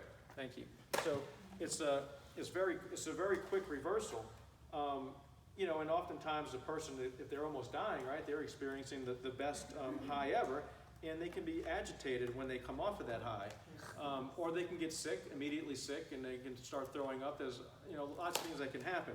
And we can, let's see, is this the tester or the real one? That's the real deal. Okay, I don't want to pop it open, but we can pass this around. You can see the pictures on it, on how it's used. If there is anyone in your family or yourself or whatever that has an opiate addiction, you can go to any, well, I'm not saying any, but most fire stations here in St. Tammany Parish, and they will give it to you, no questions asked. You'll have to sign it so they can account for it. Question. They'll have to account for it because there's a grant that was given to them. That's why we're able to get it at no charge. If you went to a pharmacy, it's About $100. about $100. You know, so this is an insurance policy. Should have it, everybody should have it. Hold on, just one second. So if you take the Narcan, and like Deacon Bauer was saying, depending on how much opioid you have on board, you may have to have one hit of it, a second hit of it, and some of these things that are more powerful, it may take a lot more than the 2 or 4 administrations that are in the prepackaged, There's two in that product. box. Yeah, so that may not be enough to bring you back from the brink of you know, you stop breathing. Another thing is, if for whatever reason you're with somebody or you know, happen to be the one to have this and administer it to someone that's overdosing, there's a very good likelihood that the person is going to say, you're going to say, we need to take you to the hospital. I don't want to go. I'm not going to the hospital. I feel fine. They need to go to the hospital because the half-life of that Narcan is a lot shorter than the half-life of the opioids. So when that wears off and you still have opioids in your system, you can go back to an overdose status and then stop breathing again. So if you go to the hospital, they'll hook you up to an IV and titrate Narcan through the IV and keep you from stop breathing. You know, so they have to go. They should really go to the hospital. Yes, ma'am. I wanted to ask about, I don't even know. You're not allowed. I'm sorry. I wanted to ask, I don't know if it's even still around, but I wanted to ask about Kratom. Okay. Kratom is, they sell it like at the raw shop and some gas stations sell it. Yeah, and it's in some states have banned the sale of it. It's federally, it's not controlled. It's of interest where it's being looked at, and some people swear that it helps them get off of opioid addiction. It's supposed to. It's called Kratom. Kratom. It's some type of herbal thing. Whether or not it has any efficacy for people that are addicted, I don't know. Have you heard of that? Kratom, yeah, the Kratom, I mean, I've known people that relapsed on it and stuff like that, in all honesty. I've seen more bad than good come out of it or whatever, but you can go almost to any gas station on this and slide out, probably, and find that stuff right there on the counter as soon as you walk in, like alcohol. Yeah. Just right there, and they have different potencies to it or It's the whatever. entire display usually. Yeah, a display, it's like displayed out. It's kind of like when they used to sell the Mojo. You know, like 10, Yeah. 15 years Bath ago, salts, when the synthetic marijuana was legal, or and they would sell it in gas stations, and then they clamped down on that. Well, they created the same idea. It's not controlled, and they're selling it as it's a mechanism to get high. Right. Is that what they used to call bath salts? Well, the bath salts were kind of like the same time frame as the synthetic marijuana, but the bath salts were more like the synthetic marijuana was like some type of potpourri mixture, and we've seen this, okay, where people were buying, I forget the name of the plant. They would buy it from like in Asia somewhere, or the like the Slavic countries. We saw some people buying it, and they would get it, and then they would have a chemical that they would spray on it, and then they would package it, and it would be smoked. Well, once again, where are the quality controls in that? Who knows? But the bath salts actually look like crystals, and there were things that, and of course it says not for human consumption on it. Wink, wink, nod, nod. So they could sell it. It was, and people would buy it, and they would smoke the bath salts or crush it and snort it, and that was like a synthetic thing it was like an amphetamine, a speed. It's pretty fatal too. Yeah, that's the ones that people were eating Yeah, people's faces there was off and something things. in Miami where, and I don't know if that was debunked or not, but some guy was running around nude and he was gnawing on some guy's face on the side of the highway, and he was high on bath salts.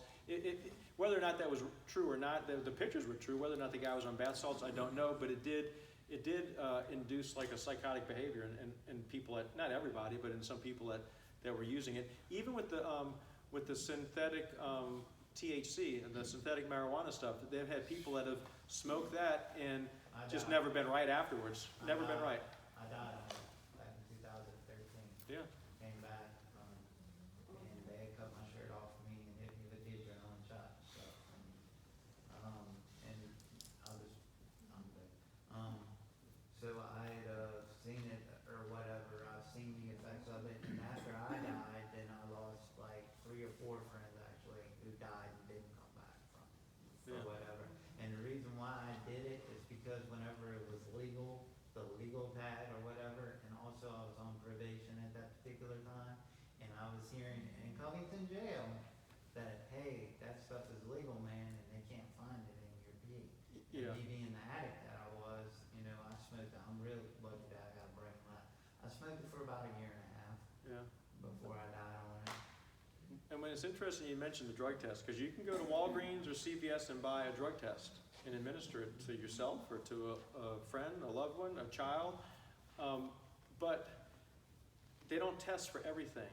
It depends. The standard one that they usually do at a school is like a 5-panel drug test. It tests, amphetamines, marijuana, opioids. It tests for a lot of the big ones. But some of these off-brand, so to speak, drugs are not picked up on a standard drug panel. And sometimes they know this. Like, and they will, that's why sometimes they gravitate toward these things, because, well, the drug panel's not gonna pick it up. And they have, and people that know where to look, you can go to different websites. Like there's one that I used to use to get pictures and stuff. It was called the Vaults of Irowid. Okay, I wouldn't recommend you kids go into it, but they had pictures and they had the legal status. You could click on it, it would tell you the legal status in the United States, legal status in California, or legal status in Canada. It would tell you what it did, and it'd have a molecular structure of it. It would tell you, they would have testimonials of people that used it and what type of high they got. So there's a lot of stuff in there that's not controlled. If you consume enough nutmeg, it will do something to you to give you a high, some type of high. I don't recommend buying nutmeg at Walmart and eating a whole bottle of it, but if you can go to this website and they'll tell you how much nutmeg you need to take to get high. There's stuff you can buy over the counter, like what's it called? Triple C, Coricidin, cough and cold, or low or BP for like blood pressure, and it's got the cough suppressant in it called dextromethorphan. If you take enough of that, and there's charts that tell you how much dextromethorphan you take to get the same effect as PCP, or it's either PCP or LSD, I'd have to check, but it can make you high. And it can also have really bad effects. Okay, so there's, and a lot of the kids know this. Well, I can just buy this. My mom and dad has it in the medicine cabinet. I can take a whole bunch of it. There was a problem some years ago with what do they call the trumpet flower? Angel trumpet, where it messed some people up, where they were, they weren't right afterwards, but they would take it, and they grow a lot of places around here, and they would mash it up or make a tea out of it, and extract and let it soak in water, and then drink it, and it would make you high. It's almost like at any cost to get high. I mean, there's enough things you can do in life to enjoy yourself without taking some mind-altering drug to get high, and it's just a shame that the way of the world and what these kids are being exposed to, that they feel compelled to have to do that to enjoy life. And a lot of them do. And when it goes back to the whole pressure thing, it's scary how all of us have probably succumbed to pressure as adults, even, because nature is, you don't want to disappoint. You don't want to be the odd man out. And when it comes to something that could kill you, it's really problematic. But I'll tell kids, is peer pressure bad? Oh yeah, it's bad. I'm like, well, why? Well, you might do things that you don't want to do. Like, well, can it be good? I don't know. Why? Can it? I said, well, what if you have 10 kids that are encouraging someone to do the right thing? Hey, we got this test tomorrow. Let's get our study group together and study for it. Or, hey, we're going to the March for Life, the Slidell Life Chain. We're going to be there. So you can use peer pressure for good. It doesn't. Unfortunately, it has a bad rap because oftentimes bad things come of it. But if you get enough kids doing the right thing, you can convince maybe someone that's on the fence to, hey, come with us, do the right thing, and they have like a little safe haven. Unfortunately, that it's not seen like that a lot of times. But I encourage the kids to have good friends. If all your friends are doing it, then you need some new friends, type of thing. And look out for the ones that may be slipping. They need help. Tell a responsible adult. One of the things that a lot of people aren't aware of is kids say, well, why can't I have it? You hear the argument, well, I can go enlist I can be a soldier in the Army at 18, but I can't have alcohol. And, it's like, oh, that seems like a legitimate argument. There's a reason behind that. And there was a report done, CASA, Columbia University, 2011, I think it was June of 2011, it came out with a report. Study shows that if a child takes alcohol or drugs before the age of 21 for girls, and I think it's 25 for guys, if they take it before that, there's a 1 in 4 chance that they will become addicted. 1 in 4. After the age of 21 for women and 25 for guys, it's a 1 in 25 chance. Your brain is being developed at that time.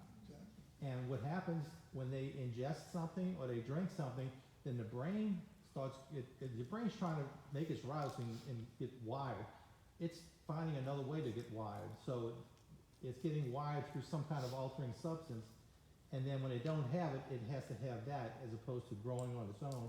And they may need it the rest of their life because their brain was taught this is what you need, in early. So that's why I think this is so important, for the kids across the street right now, and for us over here, that the education and information is power. Right now you may have control over your kids, and then take whatever control you have now by, pushing off their abilities to try something new. And I would encourage you all that if you have any children that you're going to be meeting, bring it home.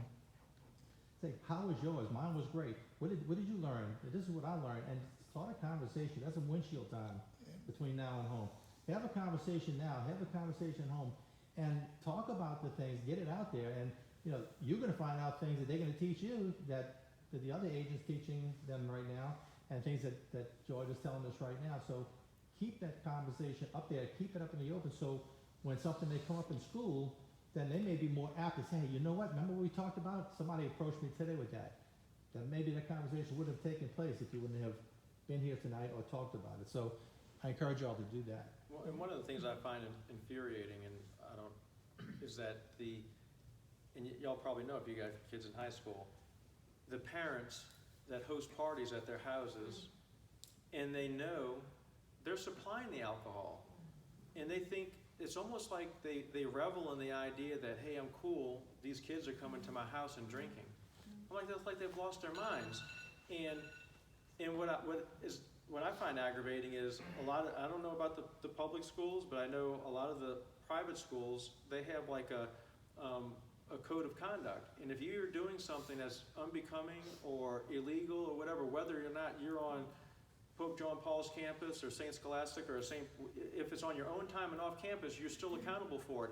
And they're posting stuff on social media of them, at so-and-so's place and drinking and slamming stuff and at the beach for spring break.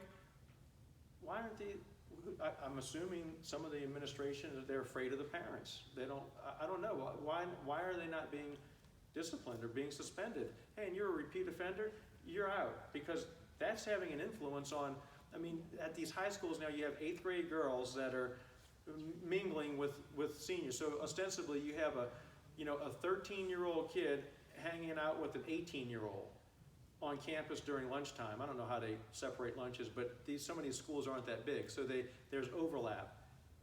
You know the influence that an 18-year-old can have on a 13-year-old?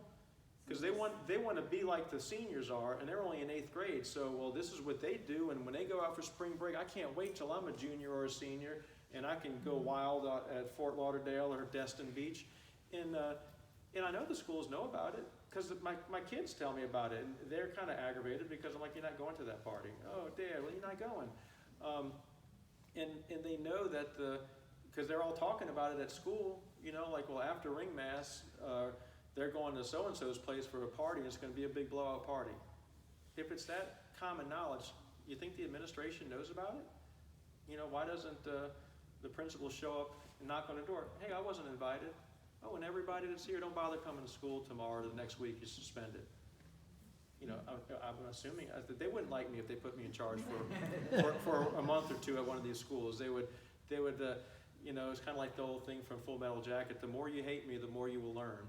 Okay, so they would start learning real quick. And, that's my opinion. I'm not speaking for DEA right now, but it seems like something could be done about it, at least to curtail the brazenness of what some of these people are doing at the schools. And it's almost like they're flaunting it and nothing.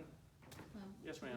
I have a question as far as penetration of the information with drugs in the schools in St. Tammany Parish. Is there, with the rise in the opioid pandemic, is there a big push of education in the schools? Because to me, at 13, that's too late. It's hard to, believe it or not, it's hard to get time in some of the schools.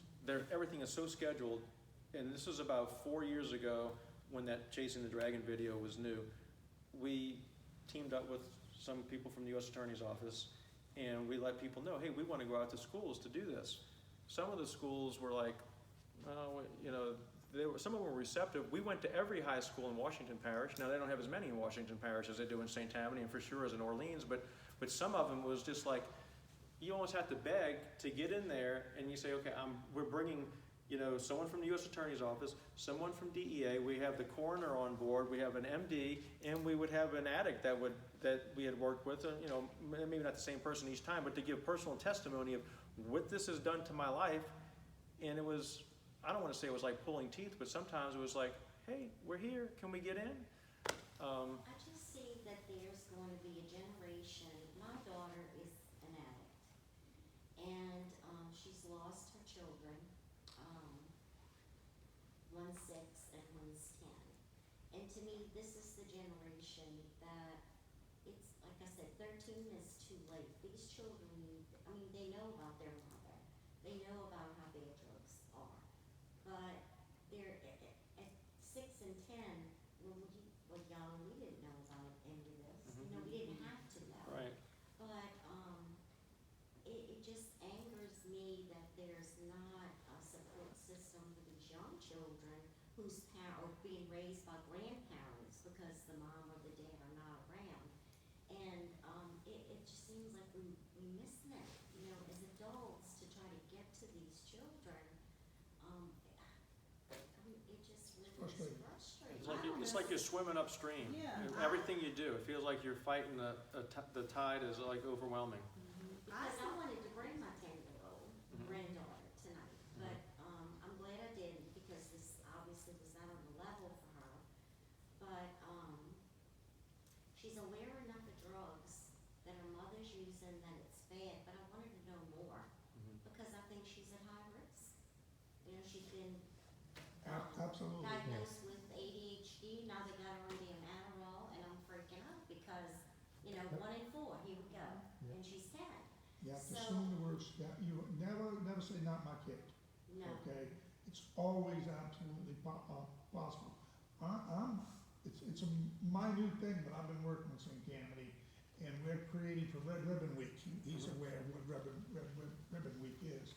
And they are filming me to do a little short-minute movie-like, and we're gonna try to get it to all the schools in St. Tammany. I hope so, because. But that's just, it's a something. good thing, it's something, just like Deacon here is always doing something, just like a lot of people trying to do something about this. It's a massive problem, and they're so worried about academics.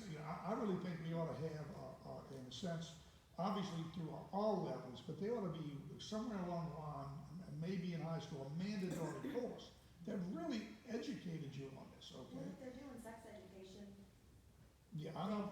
they, I'm pushing for it. That's just for and I got a little kindergartners, notoriety.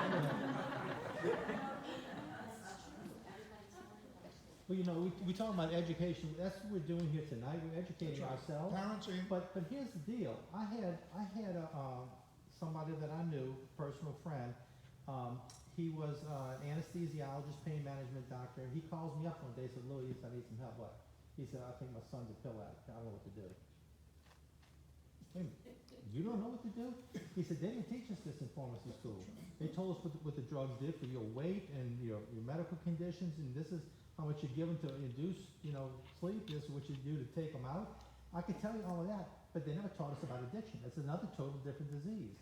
I went to a symposium at Xavier a few years back, and that's the question I asked. I said, of all the people there, I said, is anything being done for the students these days in pharmacy school to teach them about the disease of addiction? You're teaching them about pharmacy, but, I think he said they just had started the semester before, but it's only like 2 hours, but they're planning on increasing it. But that's how much lack of information, education.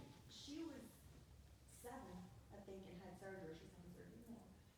They gave her 2 bottles of liquid like pain medication. And I looked at my husband and I said, she's not getting this. Why does she need that much?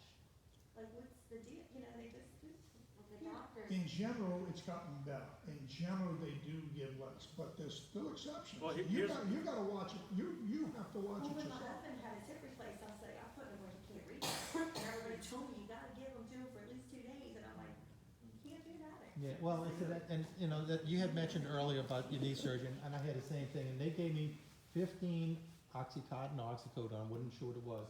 And they said, this is enough for 5 days, take 3 a day, if you need it. And so they said, okay, your next appointment is 3 weeks, 2 weeks from now, whatever, you know, for follow-up.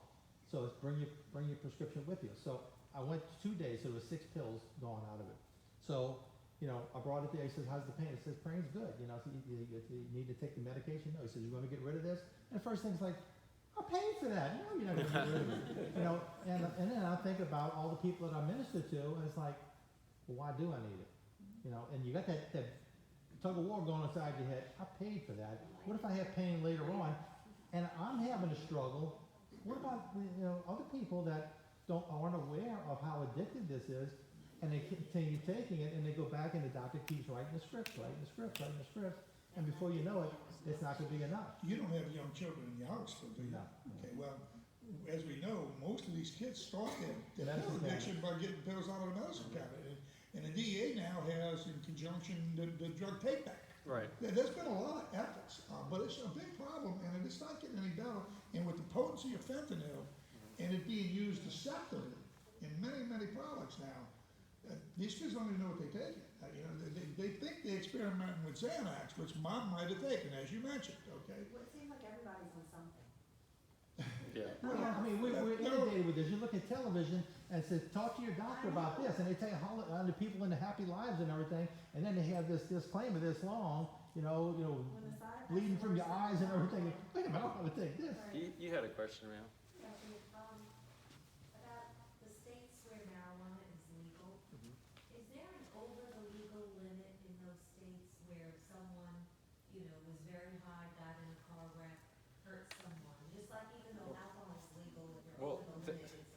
That's a good question, because I was at one of these CADCA conferences, and that was the topic of one of the presentations.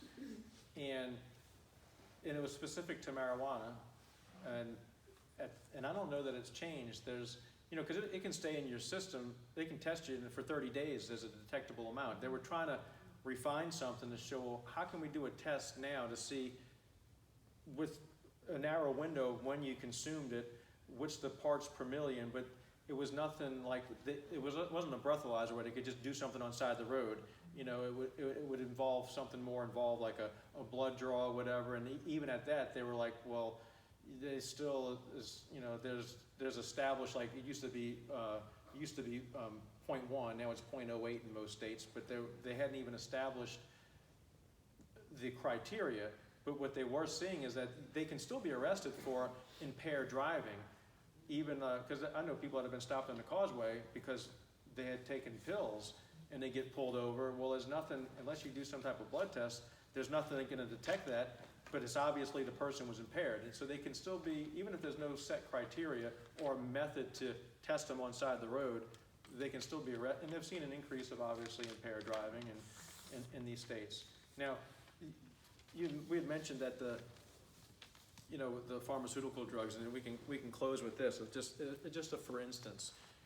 And here, it's still done, okay, but it was more rampant, you know, maybe 10 years ago, where you would have doctor shopping, okay, where you would have a patient that would go to this doctor and that doctor and that doctor, and they had doctors that were willing to do this, not a whole lot of them, but it only takes one bad apple, you know, in any profession. It takes one person does something wrong, well, they're all, you know, it taints the whole thing. So they would get prescriptions for oxycodone, like a 30-day supply, and they would go the next day and get another 30-day supply. Well, and then they put in the PM, the physician monitoring, what's it called, the PMP. So it's incumbent upon it's encouraged that the doctors of the pharmacy can run this person's name, and anytime they're prescribed a controlled substance, it shows who prescribed it and where it was filled. So that's helped a lot, and it's not as wide open here as it was at one time with people just doing these things. Well, and we've been doing some things involving Houston, and I was amazed at, you know, this is recently, like in the past several months, you know, they have, you pull into the doctor's office, and we got on videotape of people pulling up with pickup trucks and taking strollers and walkers out of it, and 3 people getting out the back of the truck, and they're walking into the doctor's office. The office assistant is out there taking cash from people that are dropping them off. They have crew members or crew leaders that recruit people, and they may have a whole bunch of them, and they can only do it once every 30 days because they're being checked on the PMP, but they take them, they get their prescriptions, then they hustle them all off to a pharmacy, and they may have 5 people. Okay, so each one of them is getting a 30-day supply of 30 milligram oxycodone in conjunction with Xanax and Soma. Okay, and it's like they're still doing this, and when it's a glaring what they're doing. So what's the 30-day supply? That's, you can take it it's like 180 pills. So they have 180 pills. What's 180 times 30? I mean, I can do the math. 180. Yeah, 180 times 200 times 30 is 2,400. So you're getting close to like $2,000. And you have 5 people doing that, and they're collecting all the pills. And what does the patient get out of it? Usually they're elderly, they could be homeless. They'll give them $100 for their efforts for that day, and they're collecting thousands of pills. And they have, you know, a couple of crews that are doing this, so they may run these 5 patients through at the first of the month, these 5 patients through at the middle of the month, and then they're driving these pills back to Louisiana. Some of these people are actually living here in Louisiana that are driving to Houston and hooking up with people and buying all of these pills. And we even had someone stop because we knew what was going on and said, this is where they stop him. And he's like, well, I got a prescription. And the officer was like, well, what do we, I said, take him, seize him. But he's never in this prescription bottle. I have to talk to my supervisor. I said, well, call him, I'll talk to him. There were 3 different, you know, his name was on them, but he's hoarding these pills. And come to find out, when we analyzed the pills, some of them came from this distributor, some of them all mixed together. He just was putting them in a bottle with his name because he had prescriptions filled from the VA. They were writing him a 30-day supply for a bum ankle, and he had it in the pill bottle to make it look legit, and he's bringing them back and selling them for $30 a pill here. So they have places where it is still just, and Houston's huge. Houston is huge. You can go there and sit in the parking lot, and we have on video the guy's like, he's just approached. Hey man, you need anything? No, I'm hooking up with so-and-so. Okay, well give me a call if you need some. You're running patients through here? Yeah, I'm trying to get some people together. Okay. And the doctor's just in there just writing prescriptions. Yeah, they just busted someone in Slidell for that, didn't they? They may have. Yeah, they just. Oh, yeah. Yeah. He actually ran for coroner at one time. Yes, ma'am. I just have a quick question. Who's that? With you navigating these dealers, why do they The doctor got shut mix down. the fentanyl with the heroin and everything else? If it's all about the money, why don't they do the baking soda and fentanyl and sell that? Sometimes they do. And then just heroin, and then the Well- crystal meth? I mean, why well, do they mix it well, to get more money if they wouldn't? Well, some of it is just, when you do the analysis of it, it's some type of fentanyl or analog of fentanyl. There is no heroin in it. And so sometimes they are doing that.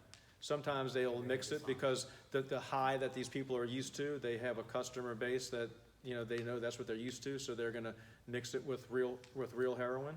But sometimes it's not adulterated. It is some type of watered down heroin. Sometimes it's heroin and fentanyl, and sometimes it's just straight fentanyl. You know, not a whole lot of it because it kill them, but it's just, you know. I mean, they mix it with rat poison. I You know, never like shot fentanyl or anything like that. I got out of IV drugs way before, you know, the fentanyl had hit the streets and stuff. I've lost a lot of friends to fentanyl, but anyway. What they would tell me though is that the fentanyl will wear off faster. Yeah, the duration's not as It was long. so strong though, that's what kept, you know what I'm saying, Mhm. kept them going back and going back and going back. So they more repeat customers. Right, because of the fentanyl, whenever the fentanyl was pure or whatever, and it was just straight fentanyl, like how y'all had Great Death. Mhm. Yeah. Running around or Right. whatever like that. I ran across that one time in the city or whatever, whenever I was shooting. I had 3 people almost die on me, and I managed to get them all back, and I threw mine in the toilet. Mm. But anyway, because it actually escaped Yeah. But, yeah, the fentanyl is what they tell me, like the rush is like so intense as compared to heroin for that 30 or 40 minutes versus the heroin, like whenever I shot dope, it would last like 2 to 3 hours or something like that, typical full pack or whatever like that. You know, but they said the fentanyl burns up so fast, that's the reason why you're back You're at going the back for door or more. whatever. And then you have to do more and more to get that same feeling, which with any addict, we're just chasing like the buzz of the first time or whatever like that in retrospect or whatever. But I wanted to ask you, like, what pills are you saying that are fentanyl based nowadays more of? Because I've had a few people actually die of Zambars too. that have Well, been pressed with fentanyl. we've seen the, Yeah. we've seen the Zambars pressed as fentanyl. Right. We've seen it Like look, the rise of it. right. I The- was just curious. all of the depressants we've seen pressed with fentanyl. So anything that would be legitimately a depressant, we've seen fentanyl in it because it's gonna depress the central nervous system. Right. We've seen, it looks like Advil, and it wasn't Advil, it was methamphetamine. And so this guy swore, well, yeah, I got it from my mom. I'm like, you telling us your mom gave you meth? Well, she didn't give me meth. I'm like, that's what these pills turned out to be.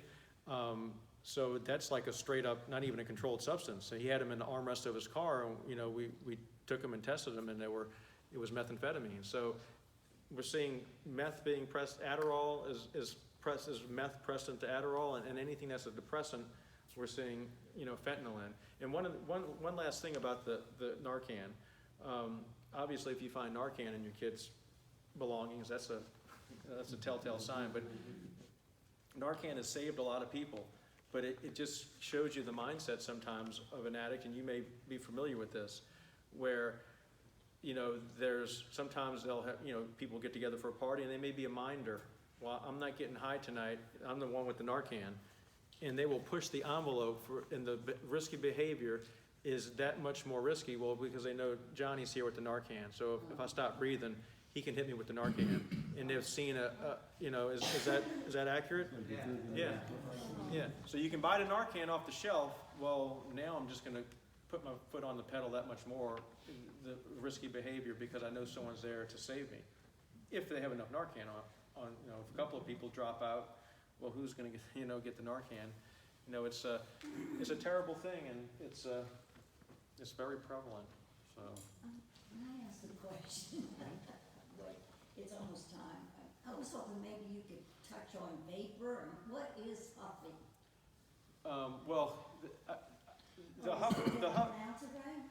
Well, I'm not sure. Well, I know vaping is what you see a lot of young people and and adults, where it's just There's a lot of people it's- dying of that. there's not a whole lot of people dying, like dropping dead from the vaping, but it's not healthy for you, and it's just basically it's some type of electrolysis. It heats up the water, makes a water vapor, and in the water, the liquid has got nicotine in it. So you're still getting the nicotine in your system without the smoke. So some of the bad things in the smoke aren't present in the water vapor, but inhaling water vapor in your lungs is probably not a good idea either. So there's risk associated with that also. But the huffing thing is just it's like inhaling solvents, like whether it be glue, gasoline, Paint. Freon, butane, and the incidence of that being done is a lot higher with younger kids because they have access to paint, they have access to gasoline, and it's The little air things for your Air computers. dust, yeah. yeah, the little whippets or whatever they call them, or used to be able to buy them in the French Quarter, like the compressed air, or like It looks like a CO2. it looks like a CO2 thing. You use it for whipped cream. You can buy it, and it can make you high. But you can see. Well, I've seen pictures of it before. I've never personally came across someone, but they got like a gold ring around their face or a silver ring because they'll take the spray paint, spray it into a paper bag, and then put the bag over their face, and they're inhaling the paint vapors. Now these are VOCs, like volatile organic compounds. It's not good for your central nervous system, and part of the thing why it kind of makes you feel high, if I understand this correctly, is it's starving your body of oxygen. So you start to get lightheaded because you're not getting you're inhaling these organic compounds, and it's limiting the amount of oxygen you're getting into your body. So, but but they're extremely dangerous, you know, I mean, that can have, you know, effects on your central nervous system, and, you know, people have died from it, and they say that there's like, lasting effects too, where you might not be right after you know, put that in your system multiple times. Yes, ma'am? One last thing. I wanted to go back, you said that most of these addicts that I talk to, you know, at Tulane or everywhere else, but everybody's pretty much could go back to the marijuana, you Mhm. know, how the dope or weed when they were younger, when they were 13. Why isn't there more emphasis on the control of that, or the, you know, in like St. Tammany Parish? I mean, that is in the middle schools and the, you know, it's so prevalent that why aren't we more focused on what starts the chain of till we get to the later heroin and meth and everything else? I don't know. It just You know, it's kind of like a misdemeanor gun. It just Your seems. friend's got dope, and yeah. everybody's got dope, but it's so prevalent in all of the high schools because it's already been happening at the Right. middle schools. Money that- wise. Why isn't the legalities of it on, you know, bigger show of that, or appearance for the kids in the community, that it's not just so accepted, you know, at such a young age? I don't know the answer to that. And it's as early as the 90s that they started this whole push for legalization, you know, and I had some old videotapes of it, shows you how old it is, like VHS tapes, where meetings that these, you know, like Normal and these other people were, that was their whole thing. They just wanted to legalize it. It was almost like their cause. They wanted legalized pot because it was natural, and it was this, and you're infringing upon my rights to, you drink beer, I want to smoke a joint. And I don't know where it started, but it certainly grew There's a lot of legs. money to be made in it. Oh, yeah, well, sure, Yeah, a that's lot of right. the same thing with, like, they talk about big tobacco, well, there's big marijuana, there's lots of money. I have a friend that's an air conditioner, owns an air conditioning company in California, and he sent me pictures of, they want them to install air conditioning systems in some of these modules where they're growing weed. And I'm like, and he sent me pictures of these 55-gallon drums just filled with buds of weed. He said they got guys walking the roof of this building with, like, you know, AR-15s, and they have safes in the building loaded with cash because they can't put their money in the bank because of the banking system, and they won't take, you know, the money from selling weed in there. But he said it's, you would not believe the operation. There's money to be made in it, and they're making big money. In a lot of And those states where they legalized it, the homeless population has soared, there's lots of increase in crime. Yeah, I mean, You're not I gonna see told that on people. television. Yeah, I told people years ago, all of these societal issues you have associated with alcohol, Right. you legalize weed, it's just gonna, you're gonna see the same thing, it's just gonna be more of it. You know, in a perfect world, you know, I tell people, you know, if, in a perfect world, yeah, if it was personal responsibility, if you wanna do this, then don't come crying to us when you're having issues and the wheels have come off and everything, but that's not how we are. We you know, it's by our nature, we want to help people and take care of people. So, but when you add fuel to the fire to create more of these problems, you know, like you're stressing the system everywhere. It's not like, well, you know, as long as you don't kill someone in your automobile or do something stupid while you're high, do what you want to do. It doesn't work like that. There's societal price associated with it. Yes, I think we need to go to the school boards. That's what we need to do. And get them real young. I'm working with the school board right now, and I may need more support. Yeah. So, for one thing I wanted to say, in case anybody hasn't seen it, I do have a documentary called The Pharmacist on Netflix. It still shows. You go to Netflix or get somebody that has Netflix and watch it.